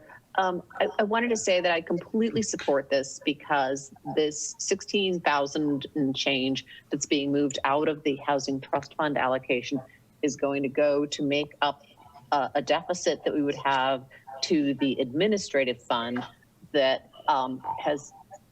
where the funds for that previously allocated have been now moved to the Mercer Island Emergency Assistance Fund. So I think it's great to keep the support on the island. I'm very supportive of that. My issue is just with what's left over, the $33,768. And I don't know if it's appropriate to discuss that at this time, if that's already kind of on the off ramp to necessarily be dedicated to the Housing Trust Fund, or if we can consider the direction of those funds at a later date. I think right now that the Housing Trust Fund allocation is A, voluntary, and B, a very deferred benefit for the citizens of Mercer Island or even the region as a whole. It's, as I've talked to a couple of you individually, it's kind of like putting the money in a pillowcase and then saying, oh, we don't have it. Well, you do. It's in a pillowcase and it's not going to be used for a while, and it's definitely not going to benefit anybody for a while. So I would like to further see the $33,768 perhaps earmarked or allocated in some way for emergency assistance for Mercer Island residents during the next 3 to 6 to 9 months, however long the financial impacts of this crisis last. And because the trust fund allocation is voluntary, you know, maybe we just defer our contribution this year. Those are my comments on that. I don't know what the appropriate time to consider it is, but I just did want to get that out there. Before we go on to further questions, I mean, Jesse, I'm not sure what the timing issue is here. Maybe interim city attorney Park can also weigh in. I'm curious, Allison, are you still on the line? Yes, I'm here. I can't recall. Typically, the council takes action to appropriate the funds to the Housing Trust Fund in the spring. I know this was on our calendar it's somewhere, but given the circumstances, I can't remember the date. Can you refresh us on that? Yeah, I can't remember the exact date when that was to be considered, but it was around this time in April. And what we would be doing would be appropriating funds contributed last year in 2019. We would appropriate them to specific projects. So it would not be related to this 50,000 we're talking about currently. Okay. So this, and I just wanted to, Councilmember Anderl hit on this a moment ago. I had both Allison and BO review this for me a couple days ago. The Housing Trust Fund allocation is at the discretion of the City Council. You can go up and down per your pleasure. This is not tied to, a specific amount is not tied to our interlocal agreement in the same way that the Arch Administrative Budget funds are. That's correct. I concur with that assessment. Okay. Thank you. Okay, so Councilmember Jacobson, do you have any questions or comments regarding this particular motion? Yes, I do have a question and a comment. Question number one would be, what is the amount that we're obligated under our IGA with Bellevue or Arch or whoever it is for administrative expenses? That's question number one, and that's my question. My comment is I heartily share what Councilmember Anderl said. I think charity does begin at home, and we are going to have a bunch of people, because I'm already experiencing this in my church, of people who are soon going to be between an absolute rock and a hard place on rent and paying utility bills and all these things. So I think this is something that I think all of us realize. So I'm very much in favor of being sure that we spend the money at home that we can spend at home. Allison, can you speak to the total Arch administrative budget? Yes, I believe off the top of my head, since I don't have the number in front of me, it's approximately $50,000. I think it's $50,222 is our obligation for this year for the administrative budget. And that includes the $16,000? Yes. Okay. Okay, thank you. Councilmember Neese. Can I have got one follow-up thing here, if I might, Mr. Mayor? And that is, how much, if we pay the $16,232, how much left do we have to pay of the $50,000? to the Housing Trust Fund? Yes, yes. That'd be the 33,768. Were you asking about the administrative budget, Councilmember Jacobson? Yes, So we pay the Arch administrative budget quarterly, I believe. Lawan, can you confirm that? Correct, it's paid quarterly, so we have paid half of the 50,252 to date. We've paid for first and second quarters. But this is Lisa Anderl. I just want to be clear that the trust fund allocation is 100% voluntary versus the administrative budget, which is mandatory. That's correct. And we haven't paid any money to the trust fund this year. Correct. Okay. Councilmember Neese, I don't have any questions. Councilmember Reynolds.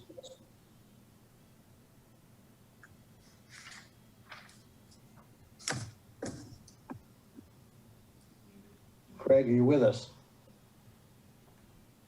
Yes, I am. It would help if I took myself off mute again. Sorry about that. Start with a historical question. Back in February, we discussed the ARCH program a little bit. I just want to confirm, it seems like point 4 was already addressed at that point. Didn't we already allocate the 16,232 to the admin budget at that time? No, we didn't. We took the funding from the HB 1406 sales tax revenue and allocated that to go, it was the kind of switch flip-flop thing. So we took that revenue and put it into the housing trust fund and then used the savings from the general fund to cover, I guess, you know, it is general fund either way. So maybe Lawan could comment on whether that action was already taken, but the idea was to flip-flop the funding from the HB 1406, which you have now reallocated to go to the emergency. My recollection was we got the $37,000 from the state and took that, reduced part of our housing trust fund contribution by 17,000 or so, put it in, and then took that money into the general fund and then put it into the administrative budget so that the remaining piece of of the amount we got from the state could all go to YFS. I included both motions here, Councilmember Reynolds, because the previous action we took was very confusing. So I wanted to make sure we took all the steps in the right order tonight. Okay, but the upshot of this would be, when all is said and done, if this was passed, we would be paying the full administrative budget fully from the ARCH money, or from the general fund. And we would be contributing $33,768 to the Housing Trust Fund, which is more than completely funded by the $37,000 we get from the state. Is that correct? From House Bill 1406? Yes.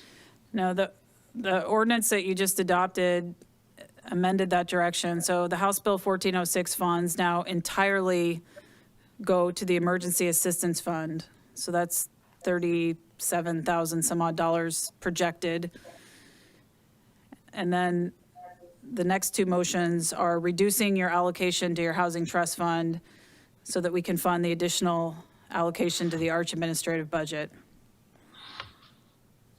But I think it becomes, to a certain extent, a shell game that one way or another, our effective contribution to the ARCH fund will be less than the money we get from the state.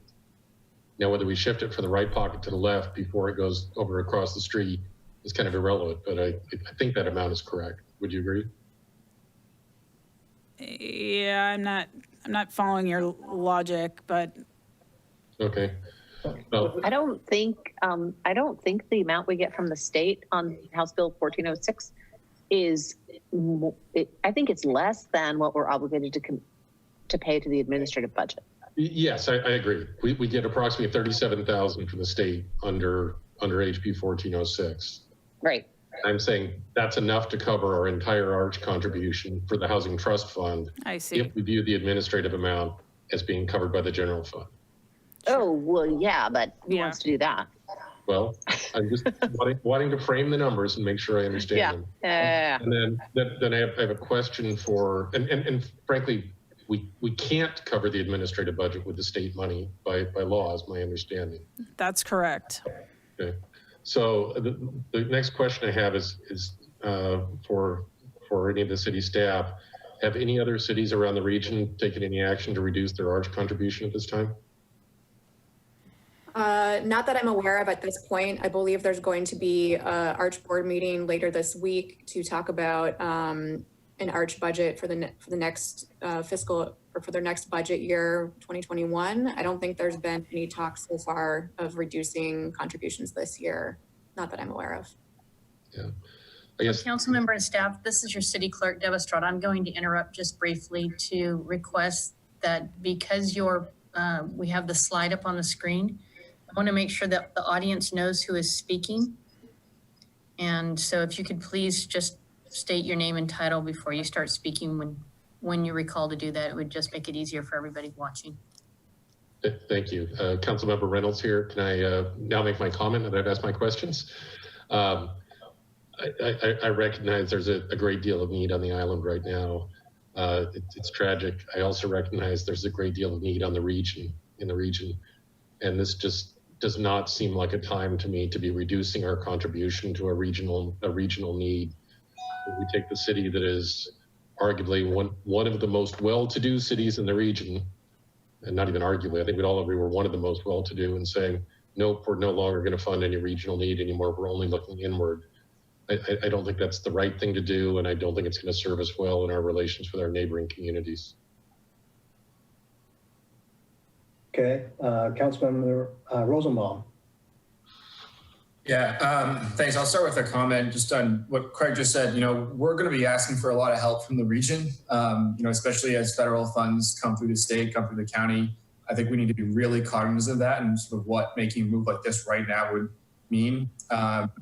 And Allison, a question I have for you is, if you keep an eye on the board meeting, you know, any indication we can get about what the ARCH what their expenditures for this year are looking like, with the fact that I'm assuming they've had to cut down a pretty good number of their construction projects. That would be helpful. I think that would inform any decision that we make on this in the future. Yeah. Evan Maxim will be attending the meeting virtually, and I'm sure he can report back on whatever we hear about ARCH operations and any changes happening there currently and then going forward.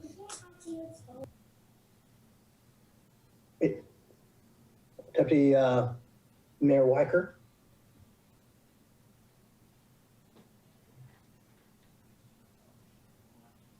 Dave's comments, and I'm wondering what flexibility we might have to move the allocation from 33 to 25, when and how that might work, or what level we might pick. I know we have a lot of need on the island, and I know we also need to rely on our regional partner, especially for housing a lot of other people who are struggling, and homelessness hasn't gone away. So Jesse or Allison, or whoever is best equipped to answer that, what does it look like to change the allocation, and when, and kind of what are the implications of that for our budgeting and for what ARCH is planning and what we've been a part of for all these years and what we need to do going forward? Allison, correct me if I'm wrong. The allocation for the Housing Trust Fund, we have an invoice that comes in that we authorize. What is the, I know we just talked about this. I am not sure of the exact timing for when we've typically paid for the Housing Trust Fund. I know that we have already, like Juan mentioned, been paying quarterly for the administrative budget. Right. So yeah, let me just say this, Council. Tonight, what we need to balance things out is we need motion, at a minimum, motion 3 and motion 4 passed. Before the money is transmitted to the Housing Trust Fund, I believe we have to come back to you to authorize that payment, and you have not done that yet. It's not scheduled, so you would have another opportunity to evaluate your contribution for this year. I think I'm saying, I think I've got our process correct. Right, and ARCH is also planning their budgets and their work for the year. So, you know, our timing, their timing, it all matters. So if we could sort of have that discussion sooner rather than later, I think it might be helpful for all of us. But for now, I'm good to go with this, just to move on. Well, I'm going to take my turn. I'm in support of the motion to reduce the contribution for 2020 down to 33,768. I mean, I'm very cognizant that the region as a whole is suffering from a lack of affordable housing. Also, I'm mindful that, again, there is a greater need on the island. I'm just seeing some statistics of increased need and tapping of the emergency assistance program YFS is telling. Plus, I just want to remind folks that the $33,000, a little bit more than $33,000 that would still be allocated to the Housing Trust Fund unless the council takes further action, is historically consistent with what the city has contributed to the Housing Trust Fund in the past, with the exception of the past few years. And so, again, I see it as kind of a balancing act, but obviously I think this year, because of the COVID-19, has created such a crisis in our community. I'm, again, supportive of reducing our allocation to the Housing Trust Fund. So, or does anybody else have any other question or want to make any other comment before I call for a vote? Mr. Mayor? Yes. Just want to clarify.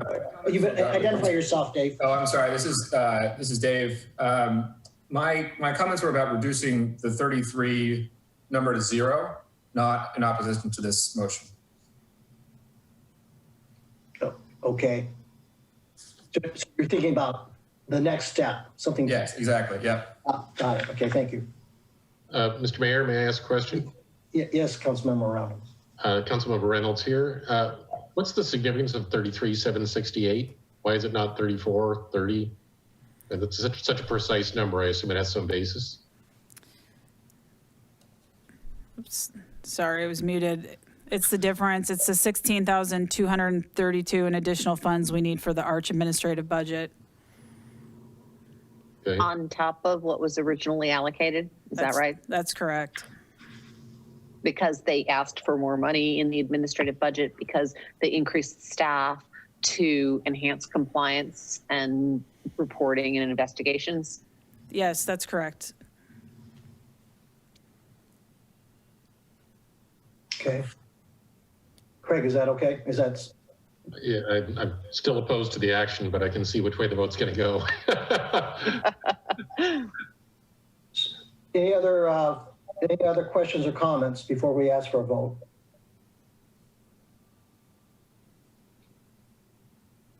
Okay, so we have a motion that was made by Deputy Mayor Weicker, seconded by Councilmember Anderall, if I have that right, to reduce the allocation to the Housing Trust Fund from $50,000 to $33,768 for 2020. City Clerk, will you conduct the roll call, please? Thank you, Mayor. Councilmember Anderall. Aye. Councilmember Jacobson. Aye. Councilmember Neese. Aye. Councilmember Reynolds. Nay. Councilmember Rosenbaum. Aye. Deputy Mayor Weicker. Aye. And Mayor Wong. Aye. Okay, thank you. So the last motion we have here for tonight is a motion to allocate $16,232 from the general fund to the Arch administrative budget for 2020. Is there a motion? So moved. Second, anybody? Second. Okay, I'm not sure who that was. Who gave the second? I gave one of them. I think it was Jake. Okay, all right. Me, but I'm happy to have Jake. I'm happy to All let right, okay, so we have a motion by Councilmember Anderall, seconded by Councilmember Jacobson to allocate $16,232 from the general fund to the Arch administrative budget for 2020. Discussion. Councilmember Anderall. No, I think we're legally obligated to fulfill our full commitment on the administrative budget. And I think the way we're doing it right now is the right way to do it. Thank you. Councilmember Jacobson? I concur with Councilmember Andrel. Okay, and Councilmember Neese?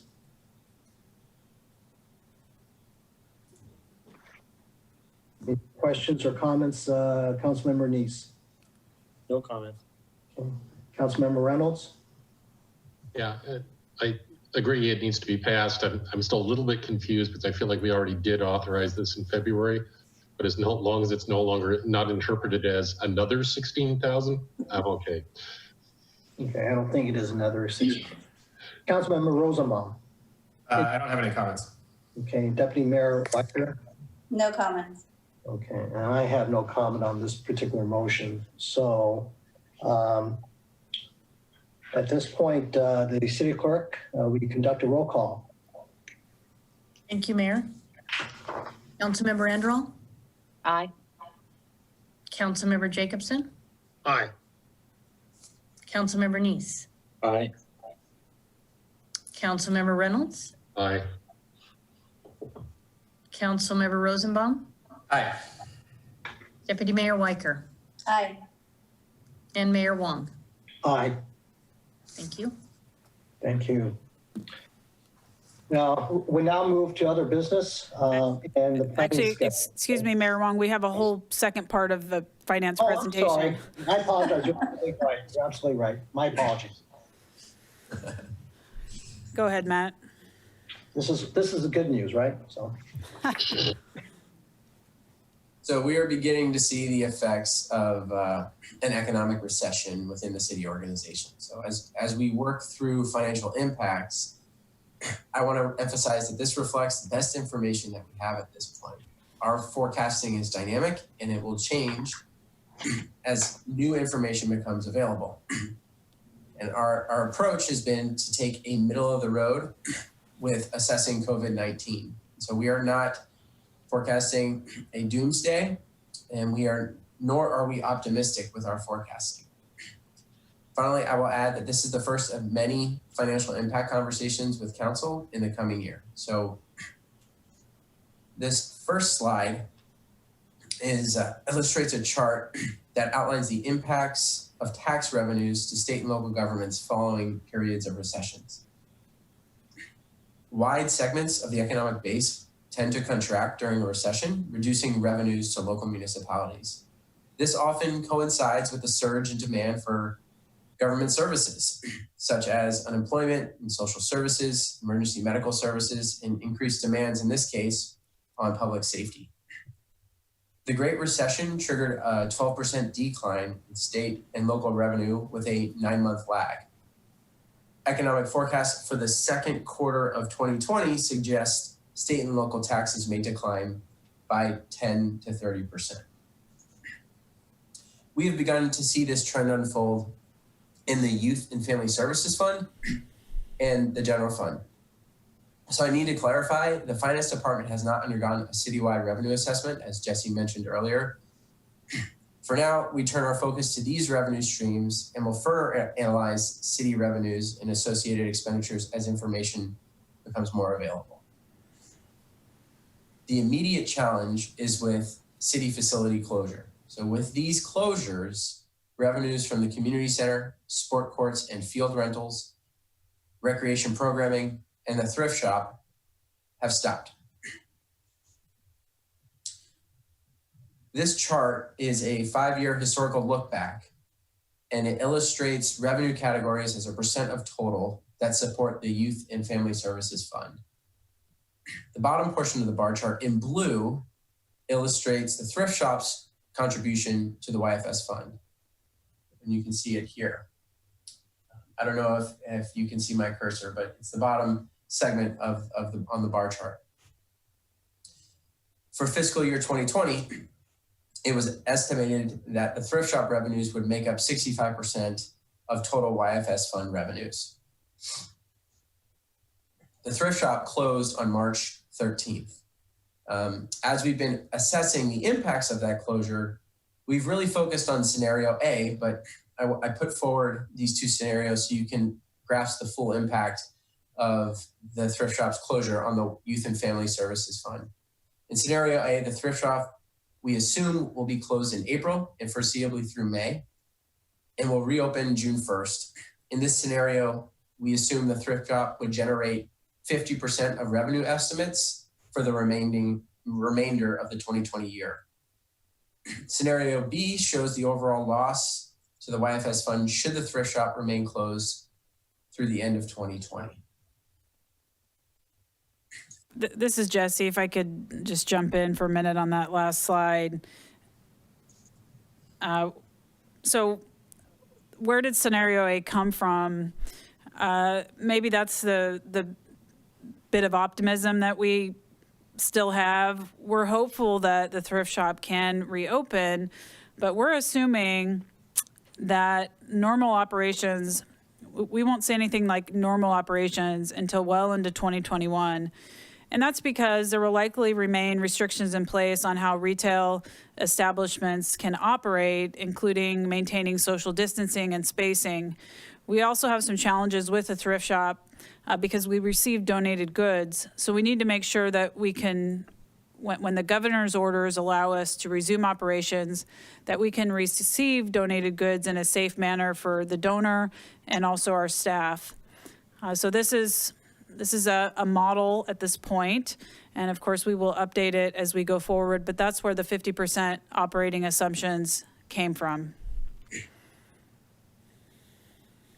Thank you, Jesse. This line chart illustrates how these two scenarios pan out through the end of 2020. The red line is scenario A, and then the blue line, the dashed line lower in the chart, scenario B. And you can see between 2020 budget estimates versus scenario A, we're experiencing by year end a cumulative impact of $1.1 million lost to the YFS fund.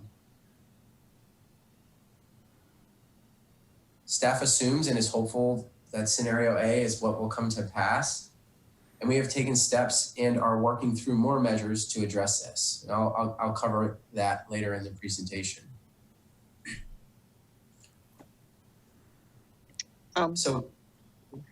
This is Lisa Anderl. I just wanted to know how many more slides are we going to have? Are we going to break after Youth and Family Services so we have an opportunity for questions, or are we going to just keep going through? Because I think I would like to ask questions about these scenarios specifically. We'll take a break after YFS, Lisa. Okay, thanks.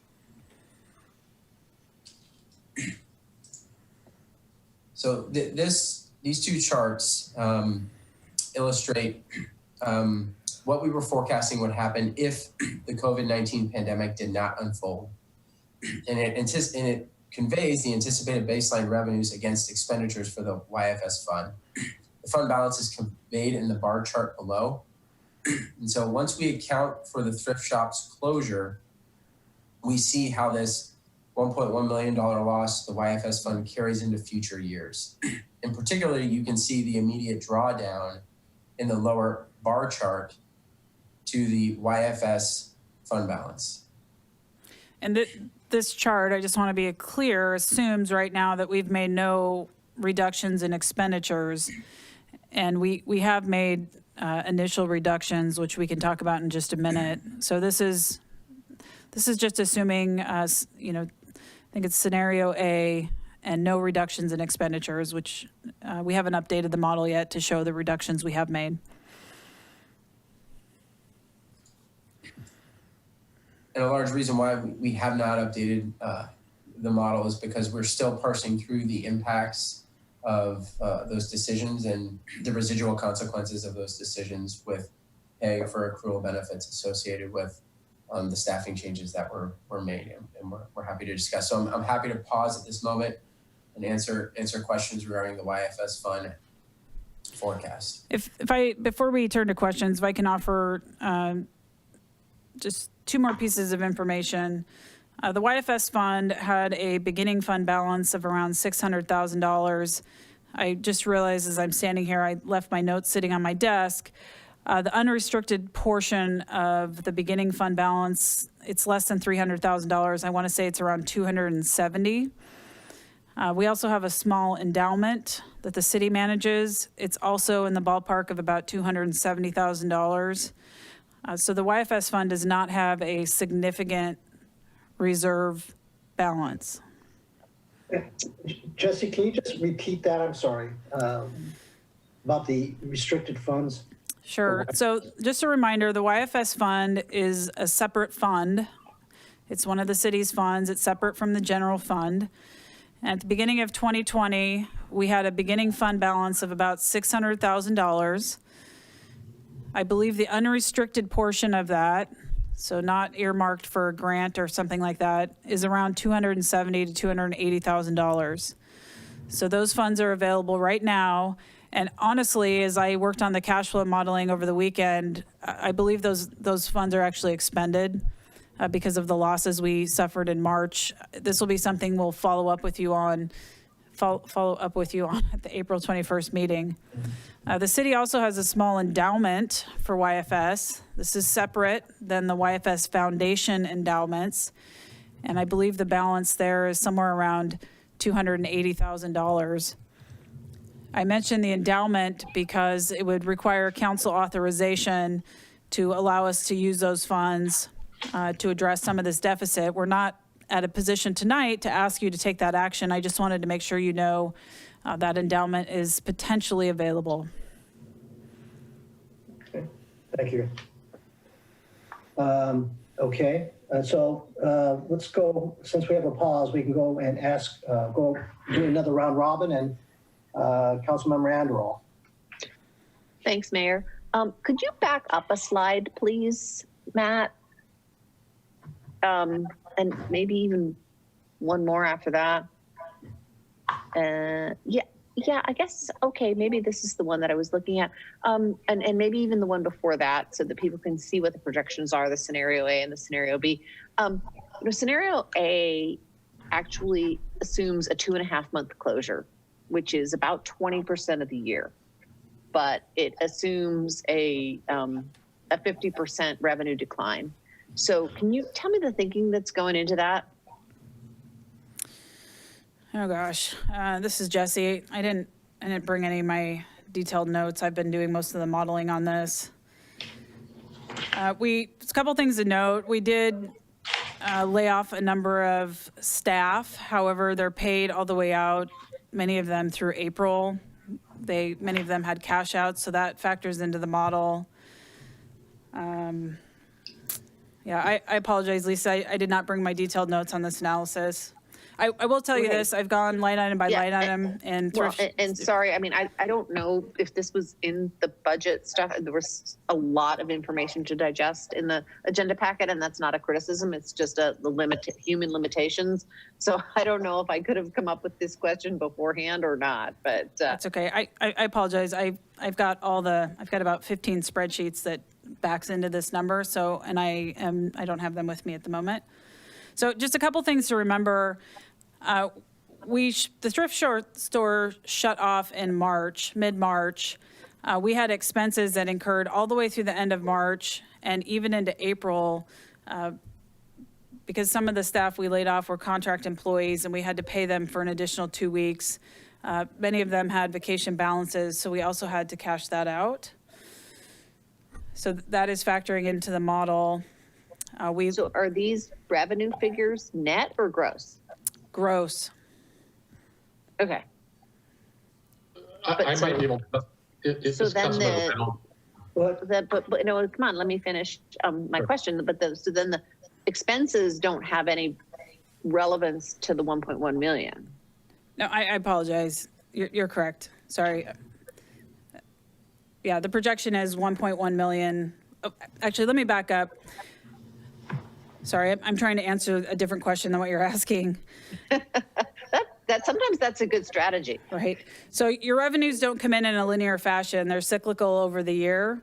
And so we modeled based on 2019 when revenues were received. Typically January, February for sure are lower months. August, November, higher months. So we simply plugged in $40,000 in revenue is about what we received in March before we shut down. 0 for the rest of the month, 0 for the rest of April and 0 for May. And then we modeled out 50% revenue for the rest of the year, depending on how we normally receive revenues for those months. Okay, so you assumed normal operations June through December, but half revenues because of, basically economic and societal stuff, or what? No, actually, I don't understand. Yeah, that's where I was trying to go. This is just lost revenue. Expenditures, we're factoring in a reduction. We've already made a partial reduction. So you're seeing gross revenues here. We haven't shown yet the expenditure side of the reduction because it's not fully modeled yet. Okay. So let me try to say it a different way. Of the revenues we receive from the thrift shop, we project a little over $2 million a year. Half of that money, a little less than half, goes to support the thrift shop. And a little more than half, it's about 1.1 million, goes to the YFS other services. Okay, so when you see a projected scenario A of a loss of $1.1 million, that means that if we're dividing things up totally equal, we need to reduce the thrift shop operations by half of that and YFS operations by half. So I'm assuming if revenues are declining in the thrift shop, we're also finding a way to reduce operations. Now, I did some detailed work on this over the weekend. As you know, fixed costs are still present at the thrift shop. So we can't quite get to a 50% reduction.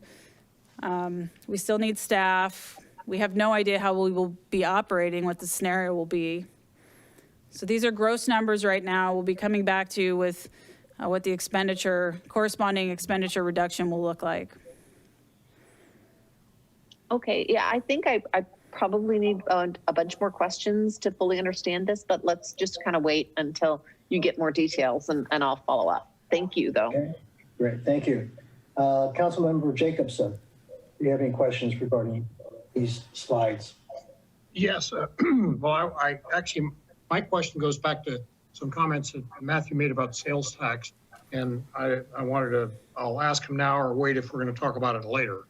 I don't have YFS things directly. Councilmember Jacobson, we have we have a number of slides that follow this on sales tax specifically. Fine, I pass the mic to my colleague, Salim. Okay. Jesse, this is Salim Neese, council member. Jesse, I was wondering if you could, just at a higher level, I want to come back up to council altitude. Can you talk about how you look at the expense side of YFS, how you have had to kind of classify people into essential services versus seasonal and contract, and what kind of how you thought through the cuts that you've made and how you'll be thinking through the cuts that you'll need to make to balance the fund? Sure. Thank you. I was hoping you were going to help me re-explain what I just butchered, but so initially in both the Parks and Recreation Department, and we have slides following this on Parks and Recreation and Youth and Family Services, we have staff that work in both of these departments. Many of them are seasonal staff. They were laid off in the first round of layoffs. We also had a number of contract staff working in both departments. So contract staff perform, I'm going to say they work in they're on a contract, typically a 12-month contract, and many of them work 40 hours a week. So we also made the decision to lay off nearly all of our contract staff. This doesn't apply to some of the contract staff in counseling functions and youth and family services. So the first round of reductions was seasonal staff, contract staff, and work study students who actually were not working because school is out. So then what we've been looking at, and I want to be clear, there are probably staff watching this presentation tonight, no decisions have been made, but what I have been focusing on prioritizing is the school counselors, emergency services, and preserving some portion of our counseling services at Luther Burbank. We may not be able to retain the full function, and continuing to support our grant-funded programs because those are generally, with the funding that we get in, revenue neutral. So that's what we're focusing on. A number of programs will likely be suspended, things like the voice program. We will probably have to take an administrative reduction in the YFS department to balance our losses. Again, that hasn't, none of this has been decided, but we're prioritizing external facing services. So counseling services, particularly the school counselors and emergency assistants. And so I should make one more comment. I'm concerned I'm getting ahead of actually actions that we've taken. We're analyzing this right now. Literally have gone line item by line item through the YFS budget, projecting costs and looking at revenue expenditure patterns over the past year, and also trying to predict how the thrift store will come back online and functionality there and what our staffing needs might be. Can I? Yeah, just let me finish. Yeah, So obviously that's a hard question to answer, and I don't think any of us can appreciate the difficult nature of having to make those decisions and the decisions that are going to be in front of you. But I appreciate that you're making those decisions on our behalf, and I want to be 100% supportive of what you need to do to balance that fund and continue to provide the services that are so important to the community. And that's what it is at the end of the day. I would simply ask if the thrift shop could be closed to the end of the year, is anybody looking at any capital components of that? And is now a good time to optimize the structure, make any renovations, anything like that? So that is actually a great question. We have on our to-do list reviewing all of our capital projects in terms of what represents a good time to get something done. Or what should be suspended. The thrift shop, unless we have an emergency right now, Councilmember Neese, we don't think we can perform construction work there because it's non-essential. But there's a scenario where the governor's order gets lifted and some types of construction or renovation work are allowed, and then we would certainly take advantage of that opportunity to complete outstanding projects. Thank you for bringing that up. Yeah, no, my pleasure. And the way I think through your earlier question of the 50% declined revenues through the end of the year, and that's scenario A, the only way you can, to coin a phrase, bend the curve is to try and optimize the operations when it does come back online. And if there was something that could be done to try and change the amount of retail that could happen in that space, now would be a great time to do it. I understand the challenges around doing it, though. We've had Suzanne Fallon is our thrift store manager. She's incredibly talented. I know she's engaged with the thrift community and also the retail community as everybody is rethinking how their business, comes back. So I'll be talking with her hopefully at some point in the near future and let you know ideas she has or things we might be considering. Thank you for that. All right, thank you.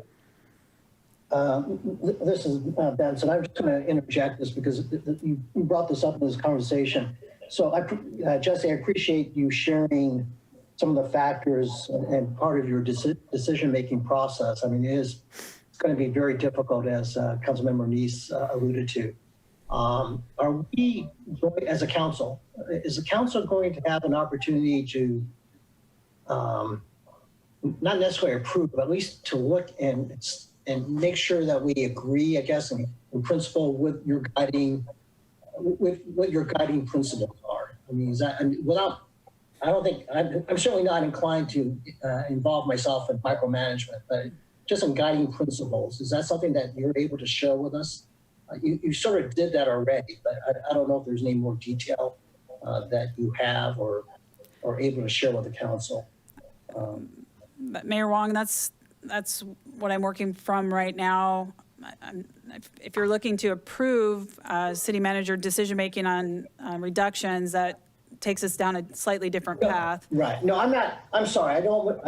I think all I'm looking for is just wondering whether or not, and again, I think you did it already in terms of your guiding principles, and that's all. And certainly not looking to be involved in any kind of detailed decision-making process. That just get an idea of what your guiding principles are. I think the punchline here is we're trying to preserve as many services as we can, and prioritizing emergency services, mental health counselors in the school, and whatever we can continue in terms of Luther Burbank community counseling. And the rest is up for discussion. I will say I worked on some models over the weekend, and this type of gap doesn't, everything gets touched. Every type of department function in YFS is impacted by this type of a loss. So it's too soon for me to say what that looks like. In fairness, I need to spend some time with the YFS management and our finance staff this week and next in modeling additional options we might have. Okay, thank you. Councilmember Reynolds. Yeah, I just want to jump in, and first off, Councilmember Randall, sorry for starting to interrupt you before. I got kind of excited. I think there was a misunderstanding a couple of slides back, the one that showed the 50% reduction in revenue. First off, yes, the city manager, I think, was confusing things a little bit by talking about expense reductions, but I'm pretty sure this is just a revenue number, and the way you can reason that it makes sense for it to be 50%, although it's more complicated than this because the spending varies by month, but there are 7 months of the year where we're going to have 50% revenue. So that's like 3.5 months of revenue right there. And there are 2.5 months, January and February, and part of March, where we get 100% of normal revenue. You add that 2.5 to the 3.5 what you had before, 6 months of revenue. So that's why we're getting half the revenue we had before. Just wanted to throw that out.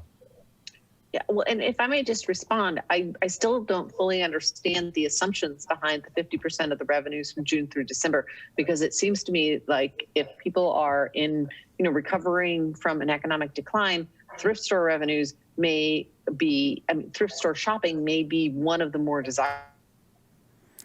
So, and that is Councilmember Reynolds here again. That is a very fair and reasonable thing to wonder about. One can think of it as lower sales, or one can think of it as there's a 50% of them being open. So maybe that really means 100% revenue for October, November, December, and 0 until then. right. So lots of different scenarios, but this is a reasonable.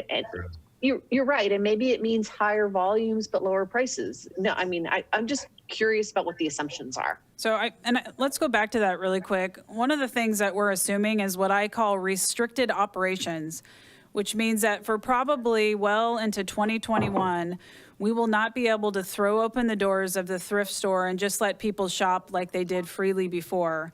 That is going to slow sales and require additional logistics, which is part of the reason we got to this 50% revenue number. The other thing I'm really concerned about, frankly, is, I mentioned this earlier, the receipt of donations. We have to protect our staff, and typically when we receive donations, even right before we close the thrift store, our staff were wearing personal protective equipment. We don't even have those supplies available right now. So it's staff safety, it's restricted operations, and it's really just a lot of uncertainty right now today about what will happen in the state and the county. So as Matt mentioned, this is a model, and we took a middle of the road approach with scenario A. Scenario B is a worst case scenario for 2020, but we don't reopen at all. And we felt it was important at this point to convey the revenue losses. There will be revenue loss, right? We're already there. So we'll continue working on this model and bring you an update again, probably at the next council meeting. Okay, thanks. I appreciate that. No other comments from me. Thank you. Councilmember Rosenbaum? No, I don't have anything right now. It seems to me like we could be operating under, scenario F here pretty soon, depending on, things are just changing so quickly that, I think it's tough to drill down into some of these details, but I really do appreciate the effort. Yeah. And Deputy Mayor Weicker. No, but I just want to thank Matt and Jesse for getting some semblance of a framework together that we could look at and start to get our heads around. So this is great work on short notice, so thank you. Yeah, again, I agree with all that, and I think we just need to be mindful that these are just models, and unfortunately, I think I tend to agree with Councilmember Rosenbaum. these may be overly optimistic. Hopefully, hopefully I'm wrong. So anyway, okay, Matt, we're gonna go to the next series of slides. Thank you, Mayor. We're going to start in on sales tax now. The historical chart illustrates the annual history of sales tax revenue divided into 4 categories from 2006 to 2020.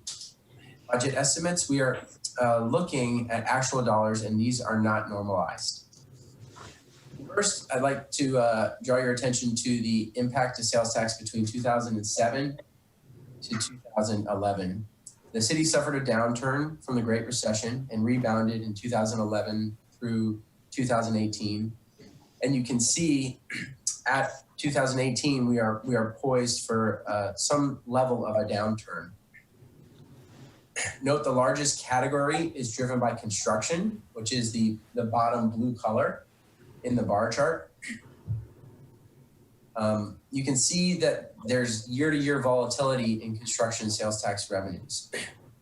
For this forecasting analysis, staff focused on 3 business sectors that are listed in this chart that are most likely to be impacted by COVID-19. So that's food services, construction, and retail. This chart adds some context to what we can anticipate through the rest of the year. I include 2019 actuals so that you can see where, excuse me, we were already seeing deterioration to the sales tax base given the 2020 budget estimates.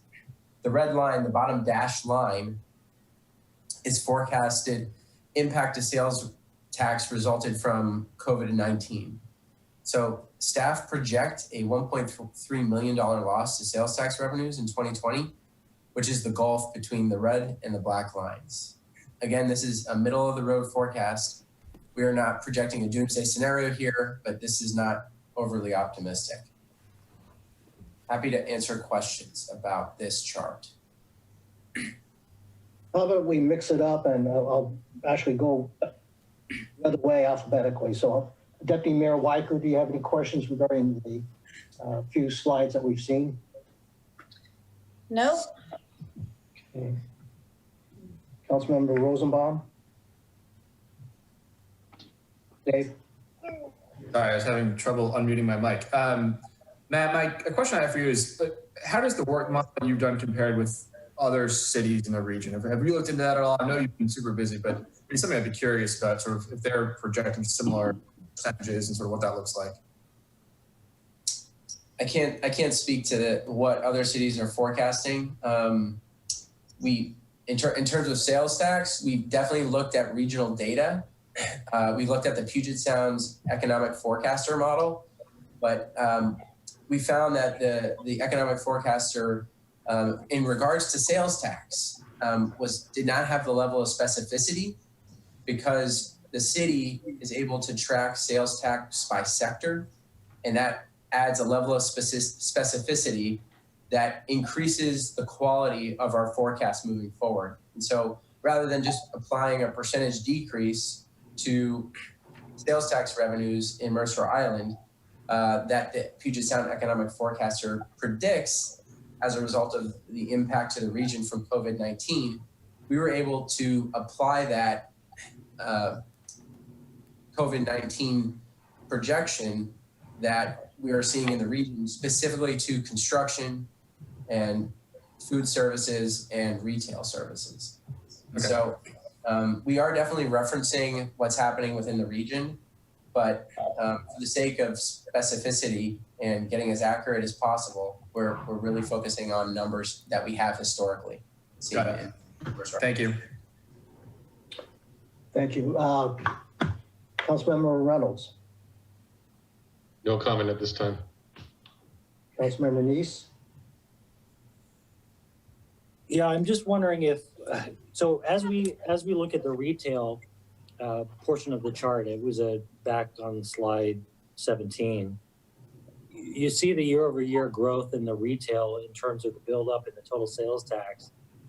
Have you had a chance to look at January and February of 20 compare it to January and February of 19 to make some decisions on whether that has stabilized or is still in a pretty strong growth trajectory, and what we might expect even in a downturn out of that sector, because it was growing due to, collections from every state, internet sales, basically. We can take a look at that. Again, when we made our assessment, we did not look at normalized numbers, but I'm happy to do that assessment and get back to you to see what kind of projections we're seeing once normalized through from 2019 into 2020. That'd be great. Yeah, I'm just curious if there's a trend of growth or if it's stabilized. So that'll be something I'll just make a note, Kirsten's here, for follow-up on April 21st council meeting is the actual sales tax for the first part of 2020 in the retail sector. Okay, thank you. Councilmember Jacobson. And one of the questions that I've got is I've been told that of our sales tax that that at least in the what we have the retail in the retail component of it, approximately 75% of that comes from Amazon, and whether that's true or not, is a matter of interest to me. But I think more to the point is that I've been told by Amazon people that their sales and have boomed with this thing, as have other internet sales, and so I make that comment more to looking toward the recovery and saying, we may have, at least in that sector, a safety net under us, and that's my opinion, and it may be worthless. But I would like to know at some point, not necessarily tonight, about what proportion of, say, internet sales, our sales tax comes from internet sales. The other thing I would comment on is a healthy portion of our our sales tax is from construction. I'm not only familiar with that industry. And once the wraps come off, I suspect that contractors are going to be all over doing work because they need to do that for their own cash flow. And I think it's important at that point that we as a city are in the position to remove any unnecessary barriers to people getting going, whether it's permits or it's inspections or those kinds of things. Because the more of that stuff that's done and billed, the more sales tax we get. And, while it's only $4.5 million, except in 2016, and it's been, it's about, according to your charts in 18 and 19, it's been about $4.5 million. Whatever we can do to kick that in the hind end and get it moving, it behooves us, I think. Councilmember Jacobson, this is Jesse again. I'll just tag in on the switch on comment you just made. In our planning department, I spoke in my city manager's report about the variety of permits, and depending on the type of permit, a handful of them can still be processed, but many of them are suspended at various stages. And one of the things the planning department staff is prepared to do is switch on when we're able to do so, or to switch on in phases if certain industries are allowed to come back, but others aren't. So we've received some advice from the Washington City's Insurance Authority, which is our insurance company, advising us to, be prepared, keep staff on board so that we can do exactly what you just described and process and issue timely permits. Of course, while also adhering to the public process requirements that many of them require. Thank you. Great, that's good news. Councilmember Anderall. Hi, thanks. I've been trying to adjust my background lighting, but have not had much success in that. I would echo some of the comments about sales tax revenues and internet sales.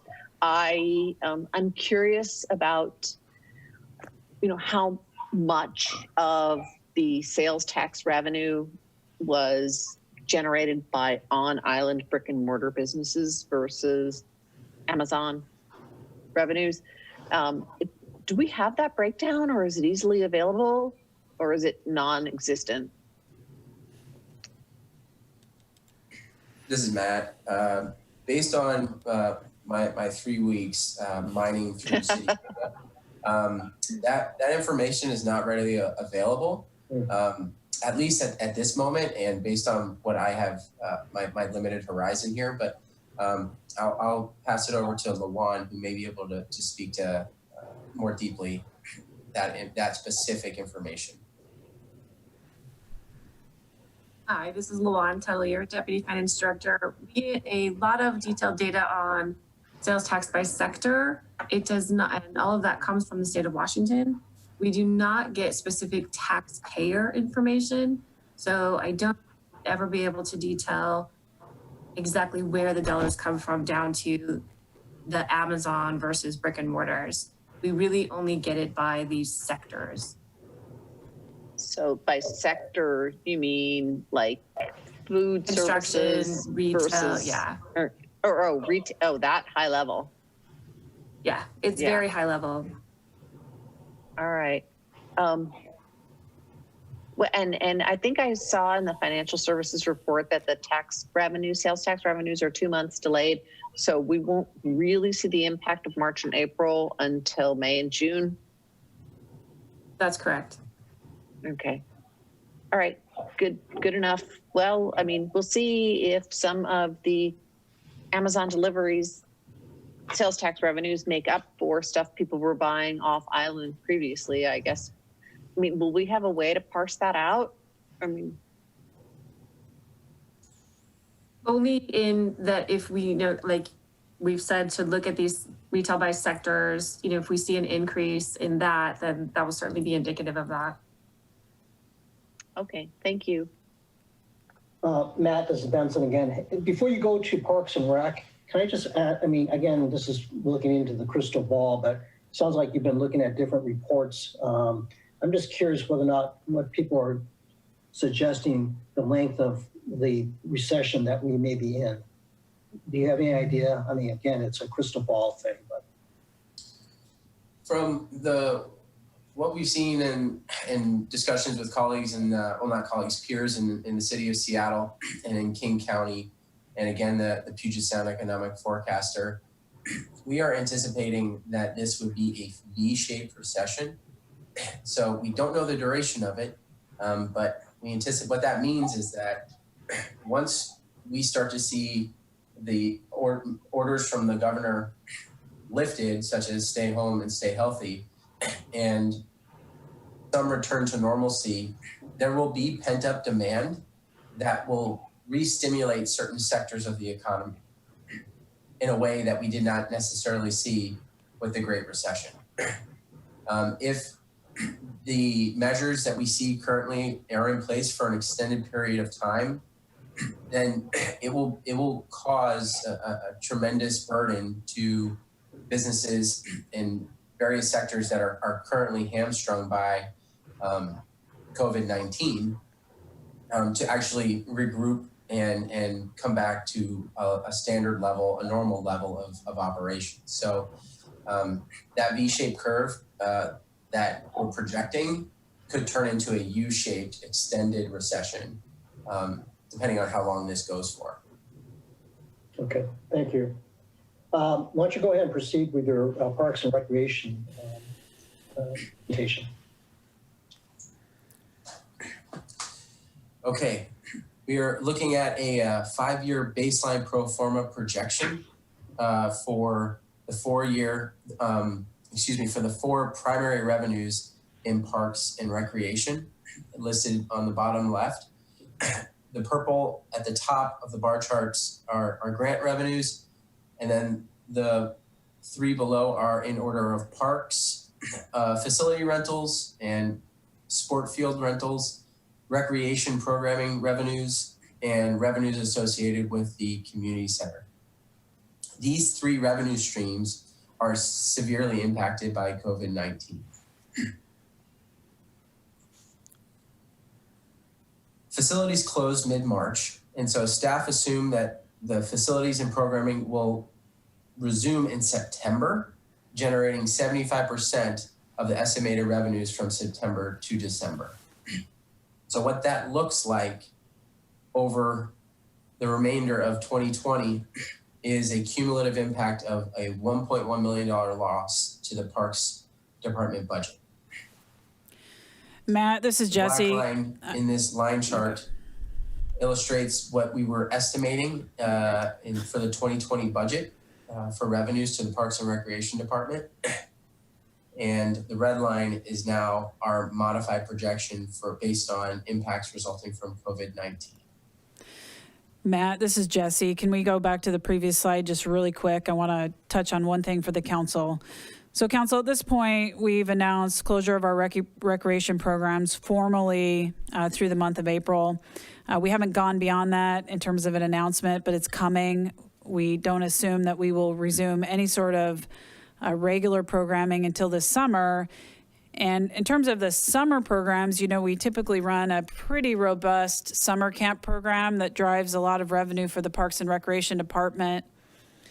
There are a handful of scenarios that may allow us to run some of those programs, and I won't get into details tonight, but I want to be candid with you. The reason this slide says September to December is we're anticipating right now that most of our summer programming will be canceled. We're going to wait until May to make that final call. So this presentation is getting ahead a little bit of announcements coming from our Parks and Recreation Department, but I just wanted to share with you what was going on behind the scenes in our thought process on closures.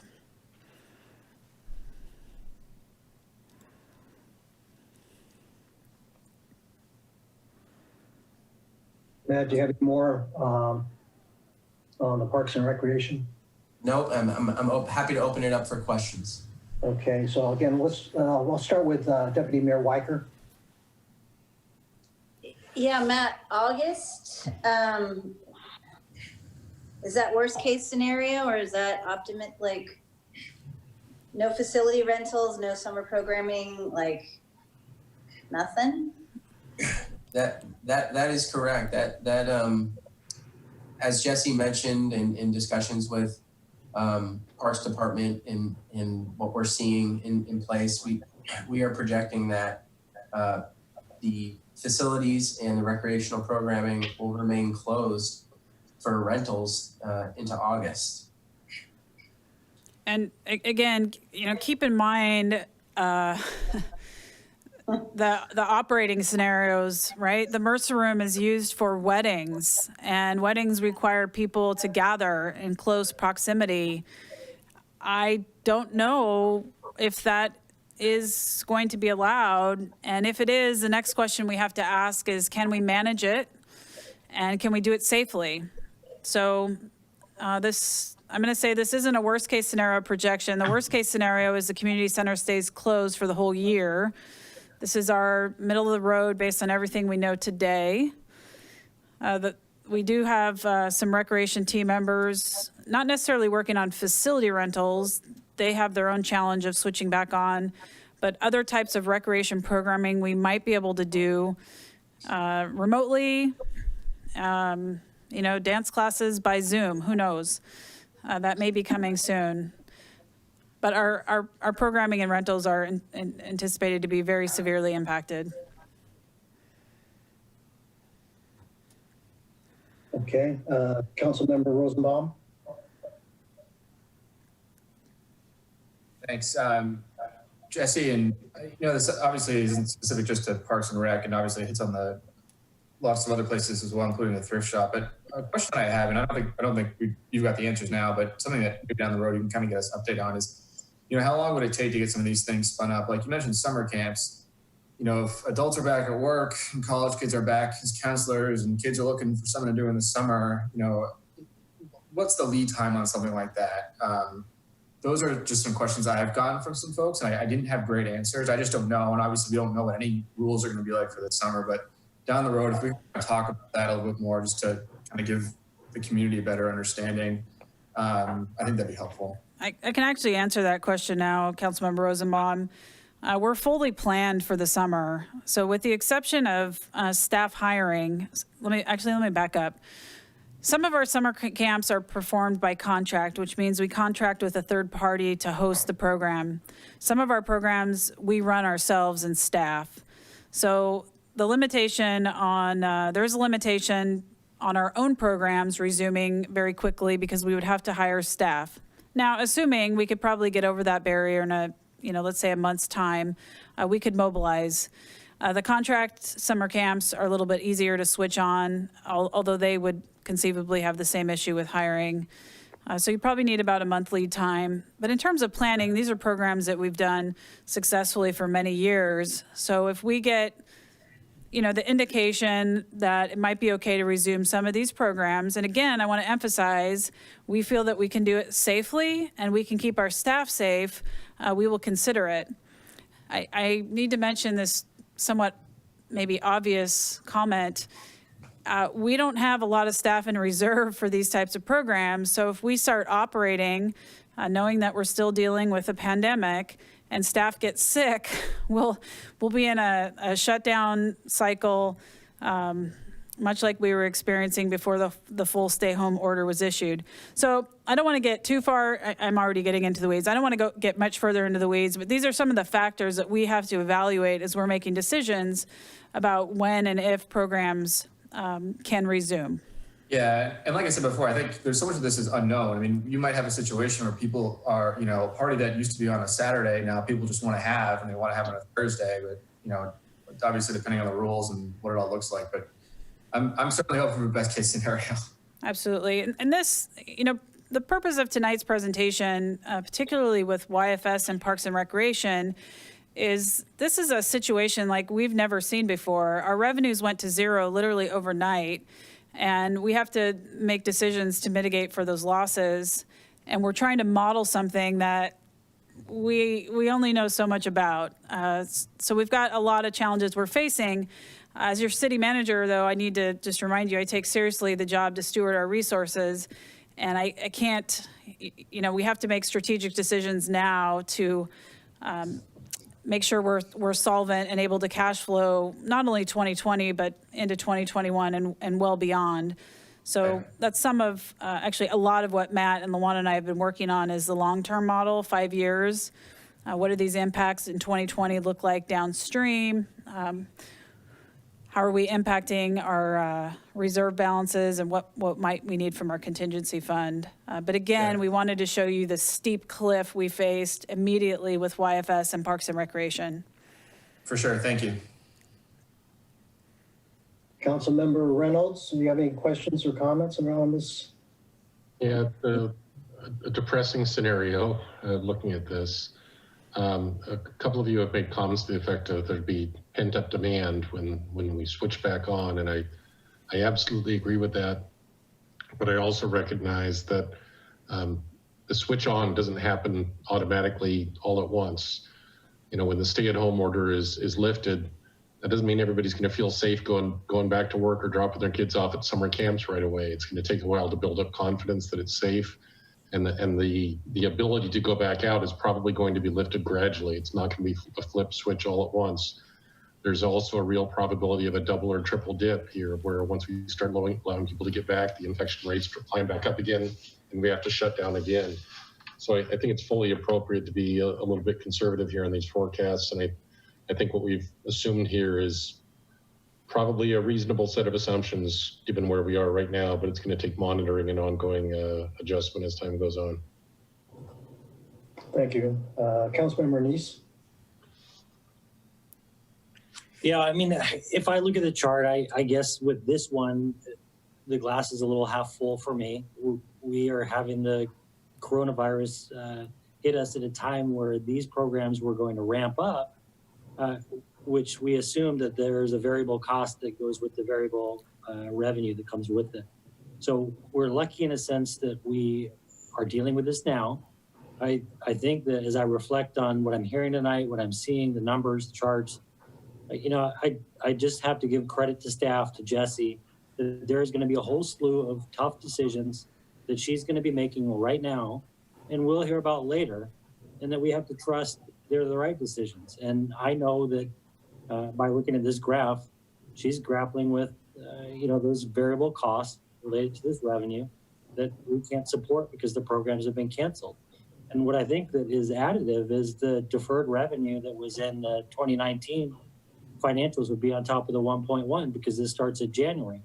So while we can all try and rub the crystal ball and think about when this comes back online, if it comes back online, this more than anything is seasonal. And the season, I can pretty confidently guess, is just completely lost. And so it's a bunch of tough choices. And I'm sure that we're going to hear at a future update what Jesse had to do to mitigate it. And I trust that she's going to make the right decisions. And I don't want to get into that decision-making rubric because, number one, this is unheard of. This is an unprecedented situation that we find ourselves in. And number two, I trust that she's going to make the right choices. Thank you. Councilmember Jacobson?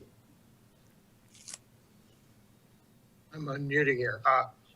Comments rather than questions. I would join my colleagues in saying that what a terrific and difficult job our city manager and her staff is doing in this. I commend her particularly for making tough decisions. And this is, she's been doing this all along, and that's highly commendable. It's better that the tough decisions are made now than hoping or planning this thing's going to be over in the middle of June or something.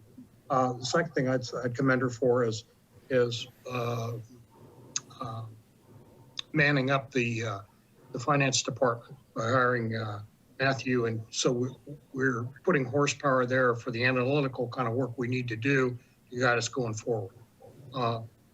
One thing I would say, and this is it's absolutely not to the exclusion of the immediate time, but I think that one of the things we're going to need to do down the line is figure out how we can squeeze more revenue out of some of these kinds of things, whether it's promoting the community center more actively or something like that.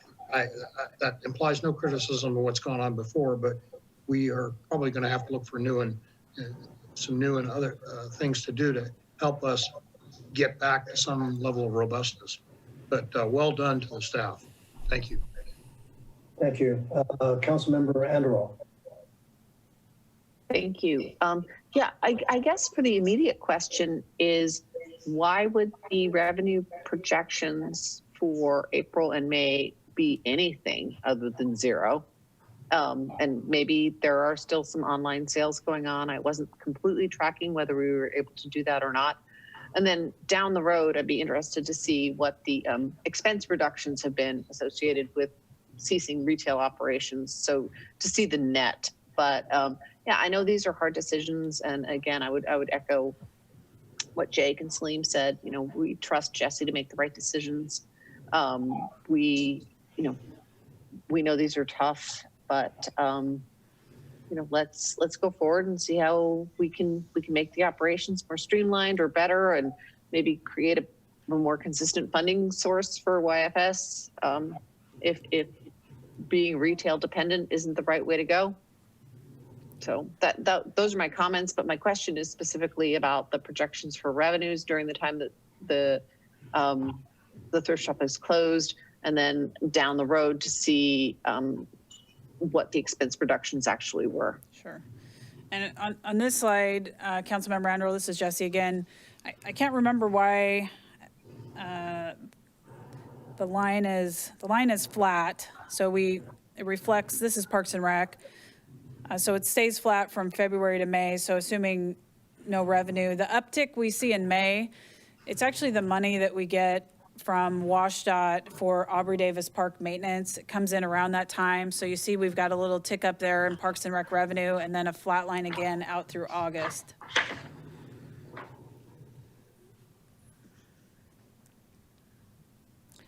Okay. All right. I guess the only question. Okay, thanks. I'm sorry. I was not seeing this as the bigger Parks and Rec thing. I was seeing it as just YFS. YFS and the thrift store. So that's a good clarification. No, this is just Parks and Rec, and that's a cumulative revenue line over time. Okay. I have one question. Jesse, I think you mentioned, I just want to make sure I heard it correctly, and maybe you can clarify if you were able to do so. But did you mention that maybe in May there's a decision point for you in terms of whether or not it's possible to have some summer programs? I mean, I guess that's true, that I'm just wondering what has to change that might make that a possibility. So let me back up. When we originally suspended recreation programs specifically and made the decision to close the community center, we set the date consistent with the school closure. So we said we're going to shut down until April 24th. You might remember that was the original date. Just yesterday, the governor announced schools are closed through the rest of the year. We haven't had time to evaluate our spring programs, but what's coming is our programs are now also closed through the rest of the year, including the community center. So that leaves a little bit of a window, though, to think through some of our summer programs. So let me just give you an example, and I don't want to go dangerously too far into the weeds. We offer some technology camps, for example, programming camps. One of the questions is, could those services still be offered virtually? Or could they be done in a manner that kiddos could be safely distanced apart? And the answer is maybe they could. It would ultimately depend on the governor lifting a stay-at-home order so that we could resume operating a type of program. We don't think, though, right now, Mayor Wong, that it's the right thing to bring 100 kids together in a gymnasium for a summer camp over the summer, right? So again, I will end up getting way too far into the weeds, but there are some types of programming that we may be able to offer this summer and going forward using a virtual environment or just because of the uniqueness of those programs. So that's something the department is sorting out. But I do need to note, we do not want to operate at a loss. So we know from around the nation, actually, where Parks and Recreation departments have tried to offer classes virtually, that right now they're not taking off. They may. I'm gonna be a little optimistic, but we're not going to take additional losses. So we're keeping an eye on that. Great, thank you. Thank you very much. It's encouraging to know that you're looking at different options, but obviously we definitely don't want to operate at a loss. So thank you. Any further losses, I should say. Yeah. So. Okay. I think Matt actually has just a couple more slides to close out here. Yeah, why don't we hold off for our further comments and questions then, Matt, if you want to finish up. Great. This next slide raises an additional and important point about how the city processes payroll. It's processed every other week, which translates to 26 payroll cycles each year. However, there's an anomaly. Every 10 years, there is a 27th pay period. The next is scheduled to occur December 31st of this year. The 27th payroll was not included in the 2019-2020 biennial budget. So the dollar impact is estimated to be about $700,000, and this is going to impact the general fund.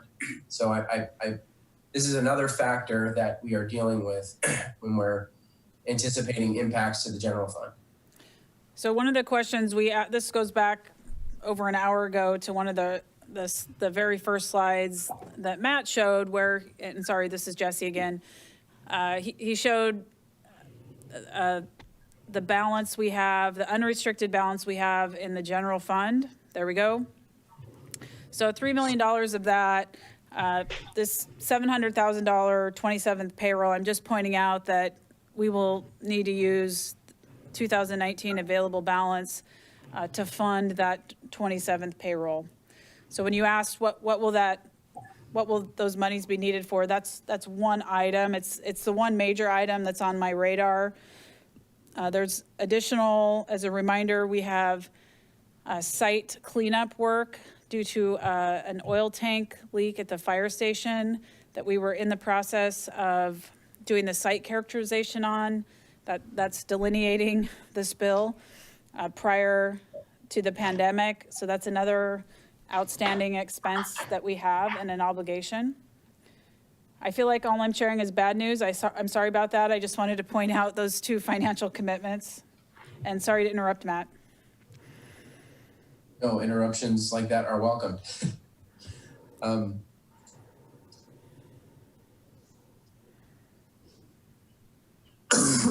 Excuse me. This next slide, I just want to make the point that the city and county are putting measures in place to assist residents and local businesses through the current pandemic. City utilities waived late fees and will not in any way shut down or shut off utilities as a consequence of not receiving payment during the pandemic. Per City Council's direction tonight, we've been granted authority to extend B&O tax payment due dates. The county extended property tax payments to June 1st for residential and commercial property owners that pay the tax themselves. And the city is exploring whether it is possible to allow tenants that use space at the community center to defer rental payments. So the collective impact of these decisions, however, delays when the city receives revenues, which creates a cash flow challenge to meet monthly financial commitments.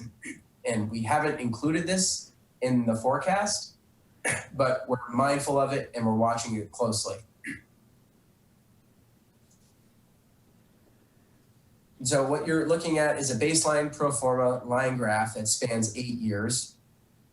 It projects the general fund revenue and expenditure in a pre-COVID-19 world. And this is the general fund balance that is depicted on these line charts. So you can see the black line is the 2020 revenue baseline numbers for the and then the red line is the baseline expenditures over the for the general fund over this period of time. And so once we factor impacts resulting from sales tax, parks and recreation, and the 27th pay period, we see what 2020 and beyond looks like at this point in time post COVID-19. So focus on the number in the row of variance in 2020. Staff projects a $3.5 million gap in general fund with significant impacts to the general fund balance. So this is only accounting for the parks and recreation revenues and the sales tax projections that we've done so far. We're going to continue revising this forecast into April and May to inform the decisions facing the city and the city council and the city manager. So I'm happy at this point to open it up for questions. I have a question on this slide in particular. Maybe what you could do is tell me why in 2020 does the dashed red line, the expenditures, go up by about, I don't know, it looks about 700,000. Is it that extra payroll that moves that line up? Yes, Councilmember, it's precisely that. Okay. Okay. Salim, do you have any other questions, Salim? We'll just go ahead. Well, yeah, thanks, Benson. What I would say here is that if you go back one slide, this is pretty good illustration of what the council has done. So in 2018, the council approved a ballot measure that failed in the general election. And you can see that with lots of hand wringing, many meetings, many mid-years, many planning sessions, what we were able to do is get the red line below the black line, right? So we got the baseline expenditures below the revenues, basically balance the budgets. We can see that in the future, it always becomes imbalanced. This was the structural imbalance that was always talked about, where property tax revenues couldn't keep up with expenditures. If we go to the next slide, I think this does a really good job of describing the problem that we have.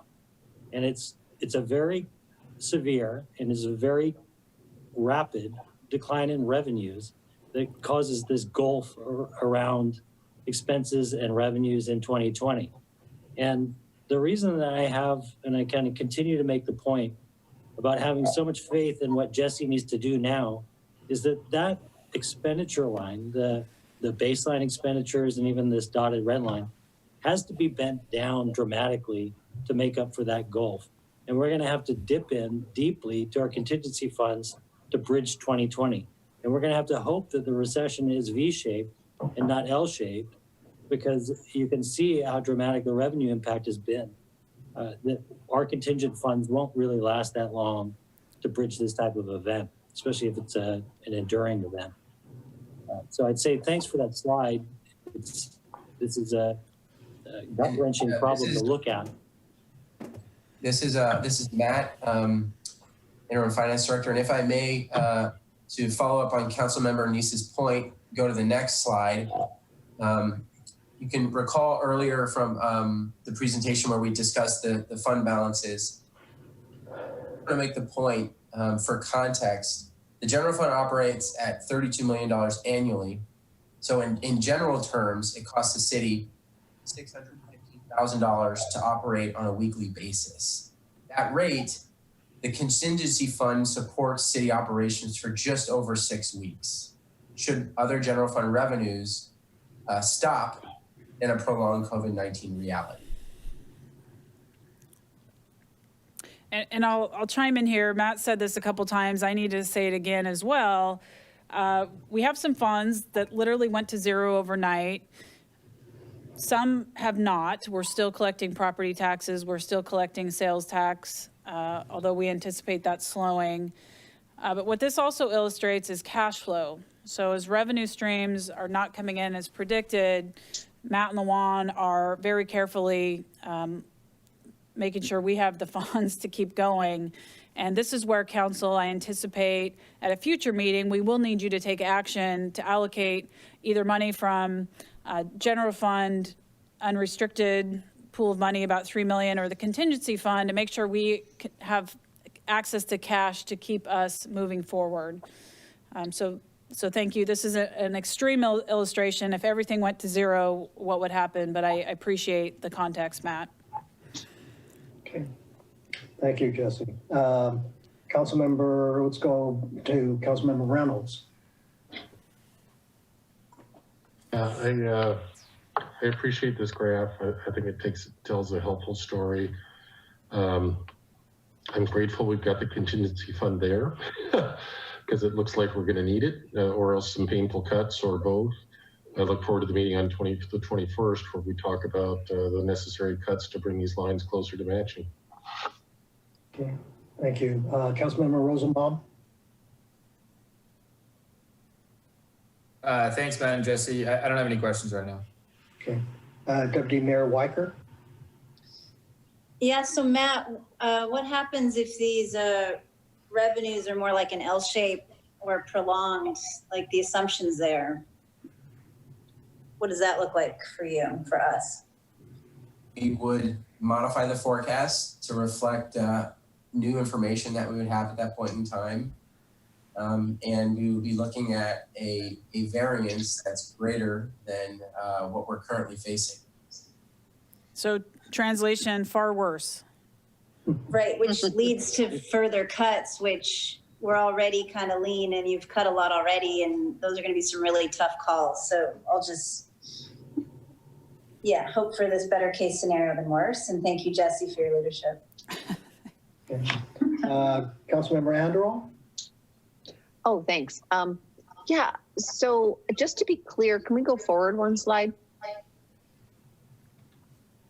Okay, so the contingency fund balance of 4.1 million supports the city for 6.71 weeks if there were zero revenues to the city. Is that right? That's correct. Correct. Okay, so if property taxes are what, 40 or 60% of the city's revenues? It's one of those two, I'm pretty sure. Lawan?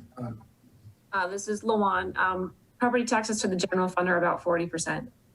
Okay, so essentially, let's say 50 because it's easier to do the math. I mean, if we continue to get the property tax revenues, we've got 12 or 13 weeks on the contingency fund. Correct. Okay, all right. I mean, so this is, that's good to show us worst case scenario, but I also kind of want to think about what's less than worst case, because Right. it actually, indications are right now that maybe the virus has peaked in Washington. You know, Right. other countries are starting to loosen restrictions. Maybe we'll start to come out of this. I don't know. I don't want to be overly optimistic.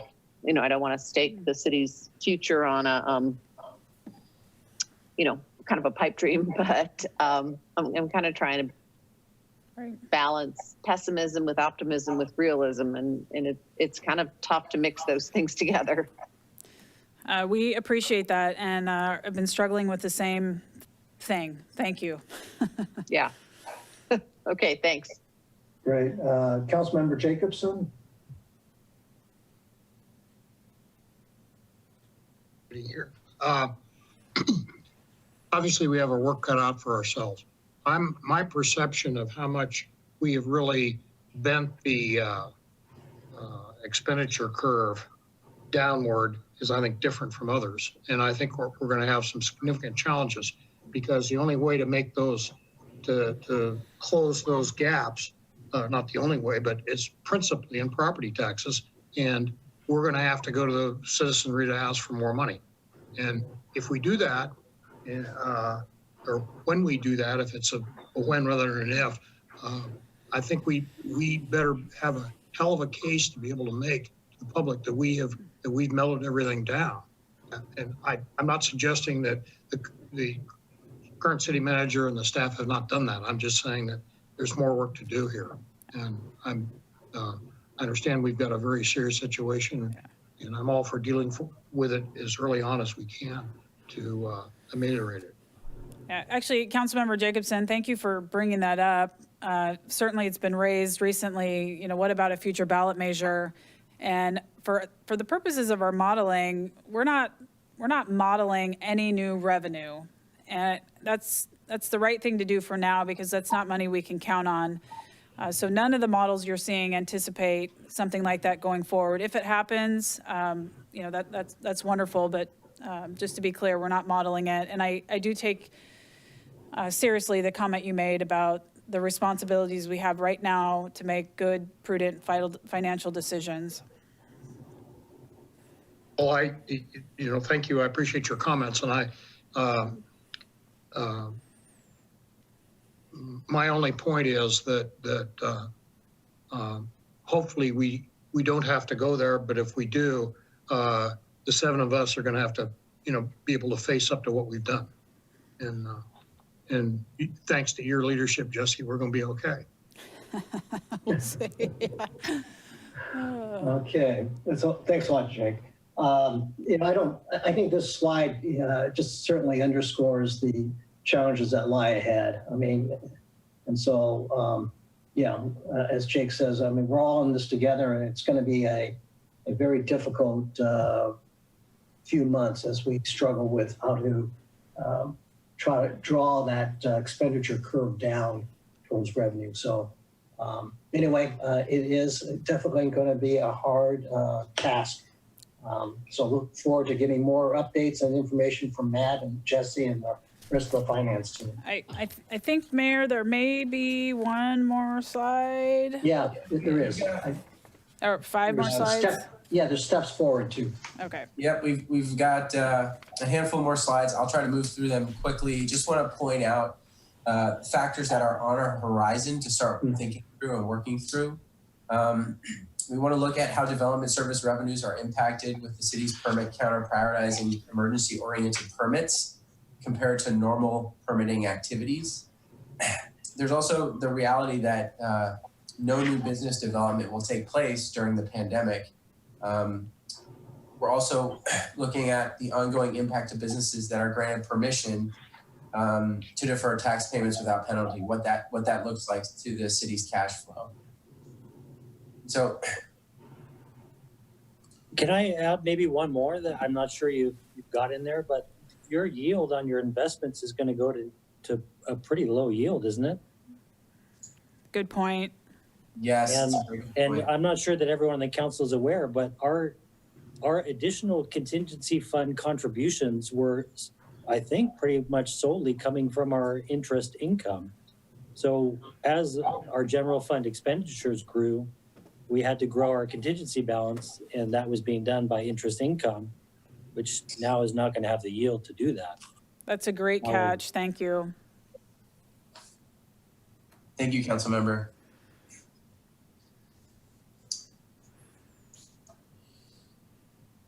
So moving forward, it's important to raise the point that our business liaison, Sarah Bluvest, has done a wonderful job coordinating with the Chamber of Commerce, local business owners, to assist local businesses. And these are just some of the examples that have been put in place to start stepping up and getting the word out about local business support.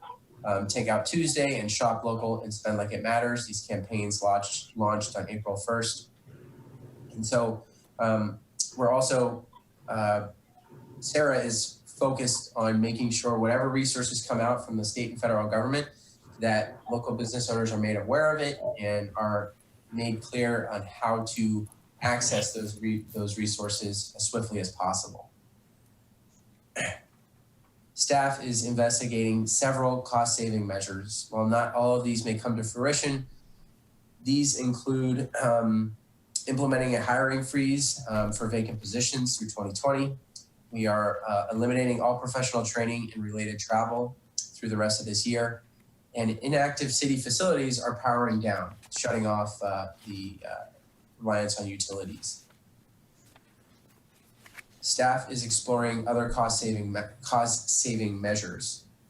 So we have suspending non-essential contracts, particularly those tied to the general fund, additional workforce reductions through layoffs and furloughs and salary reductions. We are exploring how to scale down operations through the city, for example, reducing the frequency of park maintenance operations, such as irrigating or mowing. We're identifying potential transfers from the general fund that could be delayed or eliminated. We are closely tracking federal and state resources to provide supplemental staffing costs to staff providing services deemed that services that are provided by the organization. And we are initiating discussions with our labor partners to explore ways to close the budget gap. We're bringing all parties to the table. And so with that, that wraps up our presentation of where we're at this point in time. Thank you for the time. Happy to answer questions. Matt and Lawan, really want to thank you on behalf of the council. Excellent job. So let's go ahead and see if folks have questions on these last slides. Councilmember Anderall. Thank you. Thanks, Matt and Luan. This has been I know it was a heavy lift to pull this all together, especially in this particular time. So we really appreciate the work. If you could go back 2 slides, or maybe it's 3, I'm not sure, but 2. Keep going. Okay, that. On these implemented cost savings measures, do you have an estimate of what we're going to save on that? Not yet. Okay, be interested to see if you can swag a number for maybe the next meeting or something like that. And just order of magnitude, I think it'd be good for the council to know and for the community to know what, I mean, when they're losing services, what they're saving. Very good. Thank you. Okay. Councilmember Jacobson. I'd like to refer to page 29. I think it's slide 29 of 32 for a moment. And I'd like to make a comment on that I think is very important for everybody in here to understand. As you know, this pandemic has been has a hellacious effect on our businesses because many of them are closed. Many of them are very limited in what they can do to take out this kind of stuff. And to her great credit, Jessie put Sarah Luvis into this local business liaison position. And that young woman has done an amazing job. She has talked about coming up to speed quickly. She's done that. She's dealing with a variety of things. She makes great decisions, and she works very, very well with the business people. And so I in a time of gloom and doom, I want to say that thanks to Jesse for pulling in this ace in this business. This means a lot to the business community, and the what's being done here is a very positive step for the city in dealing with this, with the sector. And of course, that affects all the rest of us too, because we use those facilities for those services, and we, hopefully not too many of them will fail, because having them as viable, robust businesses is a big part of the environment of this island. So Jesse, well done on you, and Sarah's, deserves a gold star. Councilmember Jacobson, thank you so much. Sarah's fantastic. If you didn't know the story, I called her and gave her about 5 minutes notice and said, you have a new job in the EOC, and that's that's how it all happened. So I appreciate her resiliency and creativity and just diving into it. Right, thank you. Councilmember Neese? Yeah, so what I would say is that Jesse's going to have to do the hard work. And if we look at the slides of where the council's made cuts and made budget reductions and the length of time it's taken, it's been slow and monotonous, but it's necessary. But what I would just suggest is that as we move through 20 and as these cuts occur, that we continue to get frequent budget amendments, bringing the general fund expenditure budget down and memorializing the cuts. And I say that because in every forecast that we have, our rate of growth in our expenditures has always exceeded our revenues. And that's the nature of a long-range forecast. But one thing that we're going to learn here in making these tough choices is that the discipline that this council and future councils needs is how do they decide to add back? And do they do it in a sustainable way where there's a long-term funding mechanism, at least for a large portion of any resource that's added? But the cuts are never easy. We're not really being asked to take the brunt of making them. But what we should be doing is supporting Jesse and the finance team in memorializing them. And that is through amending the budget and bringing the forecast down. I would just urge Benson and Wendy to make that part of the regular planning so that every council meeting that we have, if there have been cuts that need to be memorialized, we amend that budget downward. And that's really giving credit to Jesse, the rest of the team for the hard work that they have to do. And then it puts the onus on us. If we're going to add something back, let's have the healthy debate about how does that get funded long term. This is Benson. That's a good suggestion, and frankly, given where we are and what's on our plate, obviously budget matters and finances are going to dominate. And so I think more frequent reviews of where we are does make a lot of sense. So I appreciate that comment. And let me chime in real quick, Mayor Wong, if you don't mind. I fully anticipate that from this point forward, we will be touching some aspect of finances at nearly every council meeting. It's really inescapable at this point. And I appreciate Councilmember Neese's suggestion that by memorializing action, it will allow us to better track the circumstances and decisions in this very dynamic environment. So let me talk to Matt and Lawan about how we execute that. Great. I mean, doing these quarterly budget amendments or reviews, sometimes you have to remember what did we do, and so I think that more frequent touches makes a lot of sense. Well, and don't forget, this is a budget year, which is actually unbelievable. Right. We have some capital planning work to get through. We have the budget this fall. And you've heard me say a couple times in my city manager report and in the live briefings that I'm a little concerned. We have a backlog of work right now. And while we may be able to resume some of it in the fall, obviously we're going to be right in the middle of the budget at that point. So at some point, council, we will sit down. I don't know when. Let's give ourselves at least another month and look at the whole work plan. I'm going to be honest with you. I think most of the discretionary projects are things that just aren't the highest priority, have to move to make room for this other type of work. So we'll have that conversation, but thank you for recognizing the importance of these finance discussions, and we will make sure they're happening regularly. Yes, thank you. Councilmember Reynolds? Yes, thank you, Mr. Mayor. A couple of things. One, just to ask a question, I believe we were told there was no revenue increase in the forecast we had.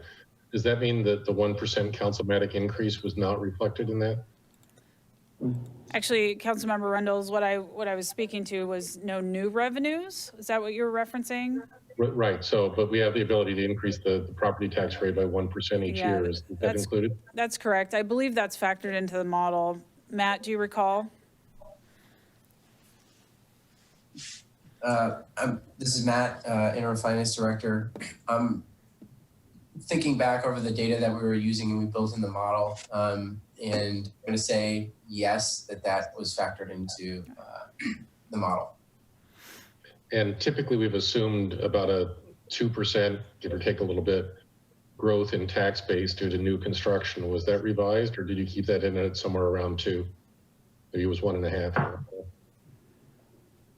Could you be more specific with your question, Councilmember? Well, we get a little more tax revenue every year from two sources. One is the 1% increase in the property tax rate that we're allowed to do without voter approval.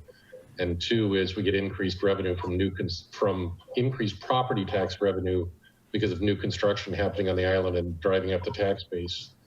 And I think typically we've assumed 1.5 or 2% growth in the base because of that new construction.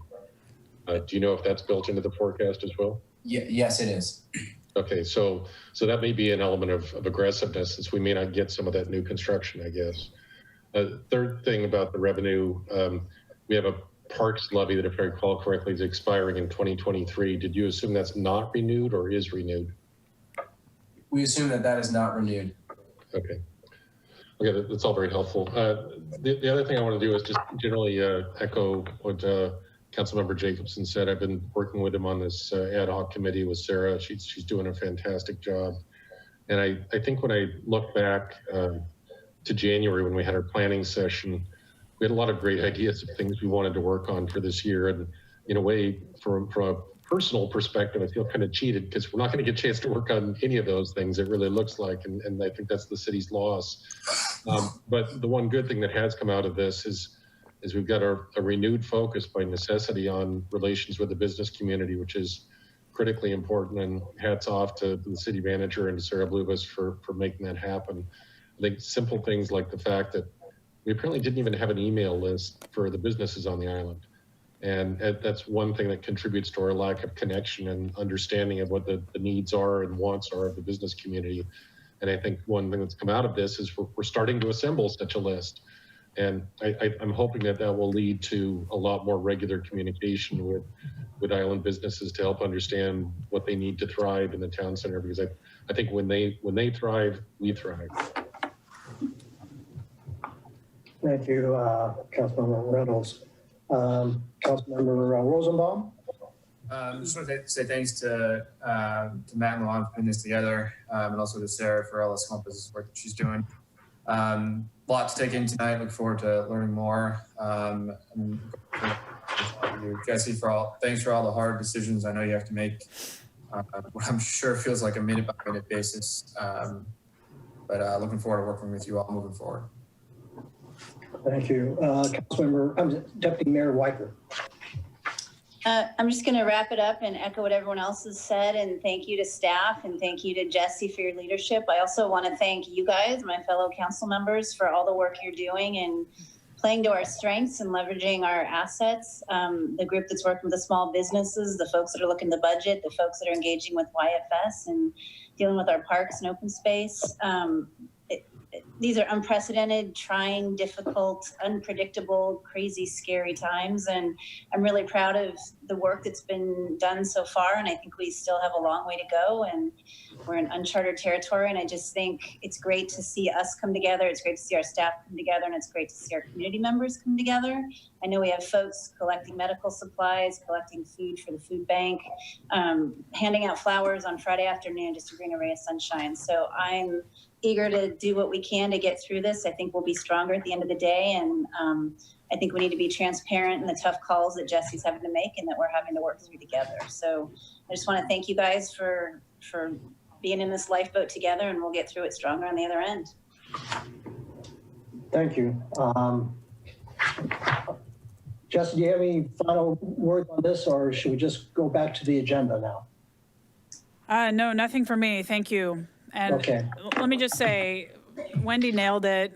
Council, I appreciate you so much. Thank you for answering the phone when I call at all hours and responding to emails and all of the extra duties, that you have picked up during this time. I really appreciate working with you and your support. Okay, thank you. Well, we're going to go back to the agenda. So we're actually at other business, and actually, Jesse, we're talking about the planning schedule. Yeah, I was actually just noticing, I don't have a planning schedule copy in front of me. At this point, April 21st, what I can point to is we'll have another finance discussion. Do any of you have a planning schedule in your packet? Okay. Anyway. We're meeting on the 21st. Meeting on the 21st. I have no idea what happens after the 21st. We continue meeting, but we haven't rescheduled any of the agenda items that have been postponed. Great, thank you. Actually, now we go to council member absences. Does anybody have to report an absence? Is anybody going anywhere? I'd love to get on a plane. Yeah, how can anybody be absent now that we're meeting remotely? Nobody's allowed to be absent ever again. That's a good point. Okay, I assume that there is no absences to report. And so now we go to council member reports. So council member Anderl. Boy, I am the liaison to the utility board which has not met for a while because of this. And the liaison to the water resource, the Salmon Recovery Area 8 Council. And we had a remote meeting with 56 attendees online. And that went well. I believe, as I recall, we were able to accept a grant for some money for additional research, and that's good. Beyond that, no, I don't have anything. Great, thank you. Councilmember Jacobson? The ETP, of which I'm the council liaison, has not met, and who knows when they'll meet again. So that's that. The Disability Board, I think there's a meeting scheduled for May. I don't remember the exact date, but that's going to be a virtual meeting, I think, to consider one case. And I also went and did the tour of both the Recology facility and which was very interesting. And went through the airport. All stuff's being done out there. So if you have a chance to do that tour, it's eye-opening. And so that's all I got. Thank you. Councilmember Neese. I don't have anything to add, except I'll say that with everybody working from home and being at home, I hope the commodity value of our recycling just goes through the roof. Only if you don't contaminate it with your garbage. Well, that's actually, I'll just interject. I'm here in Northern Idaho helping settle my mom's estate and clean out her house. The transfer station in Idaho is no longer accepting recyclables except for cardboard and newspaper because they're concerned that cans and bottles are contaminated, with contact with, human body fluids. So it's very distressing to have to throw away things that I know are quite valuable as recyclables, but that's all they will let you do with them is throw them away. I guess, desperate times call for desperate measures, but. Bring them home. Okay. All right. Councilmember Reynolds, any report? Just want to note that when we travel, my wife makes me bring home the recyclables if they don't recycle. So it's not an entirely unheard of suggestion.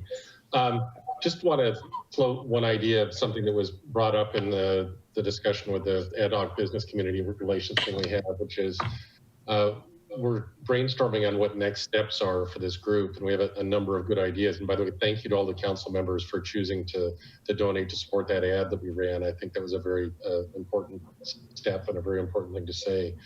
But one of the other things we talked about was the feasibility or practicality of implementing a buy local preference in city purchasing decisions. And that might be something that I'd want to seek putting on the council agenda at some point in the future. And maybe Benson, you and I can talk about that. Okay. Sounds like a great idea. Councilmember Rosenbaum. Say goodnight. Good night. Good night, Danny. The school board advisory board for the school met to talk about how the end of the year would look. This was back in February, so not much to report out of that. That went more depressed, but a good group of people, and I can see us doing good things in the future. Great, thank you. Deputy Mayor Weicker. So 2 things. I would encourage you guys to read the Sound Cities Association emails that are coming out daily on all the updates from all the cities and everything they're doing. So you can see sort of what we're doing in relation to our colleagues over here on the east side. And then the second thing, now that school has been canceled through the end of the year, I think we're going to see some energy and ideas around what to do for our graduating seniors in some way, shape, or form. So Dave, I'll be interested to hear what you're hearing as PTAs and school district administrators and leadership on the Schools Foundation try to figure out some sort of virtual graduation or some social distancing something, because I think there's going to be some interest and momentum around that. So if you guys hear anything, channel it back to Dave and let him be our liaison, I think. Great, thank you. I only have a couple things. One of them is that obviously we're not alone. There's so many different other cities are going through the same thing, and so we've had a number of these virtual meetings with the mayors of in King County, and I just participated in one yesterday. We had the mayors of Auburn, Tukwila, Shoreline, North Bend, a number of other cities, and just some interesting. We did a survey, so just some interesting things. 71% of the cities that participated are now using Zoom to do their virtual meetings. The sad news is that 43% of the cities have already done layoffs and furloughs. 43% of the cities have not, and other balance is basically in the process of deciding which way to go. So cities are being impacted everywhere, obviously, and we are obviously trying to share ideas, and hopefully, as Deputy Mayor Weicker mentioned, going to the SCA reports is illuminating as far as see what other cities are doing. In many respects, I think Mercer Island is ahead. I don't think very many of them have these weekly situation reports that Jesse does with various members of our leadership team. And so I commend you and ask you to continue to do that.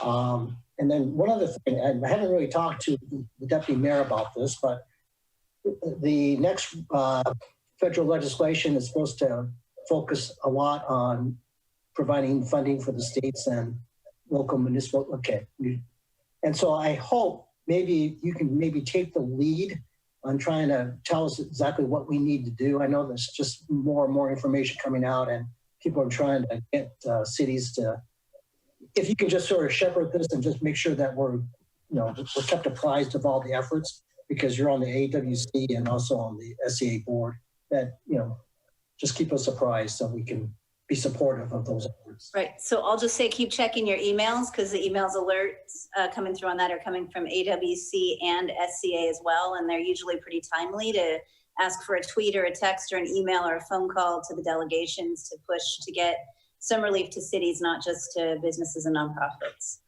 Great. Okay. And that's all I have. And so assuming that there is no other business to come before the council, the time is now 8:46 p.m. and the meeting is adjourned. However, this is a reminder to our city council members here, please stay seated until the city staff has actually terminated the broadcast. And good evening and stay safe and healthy. Good night, everyone. Well done. Thank you, guys.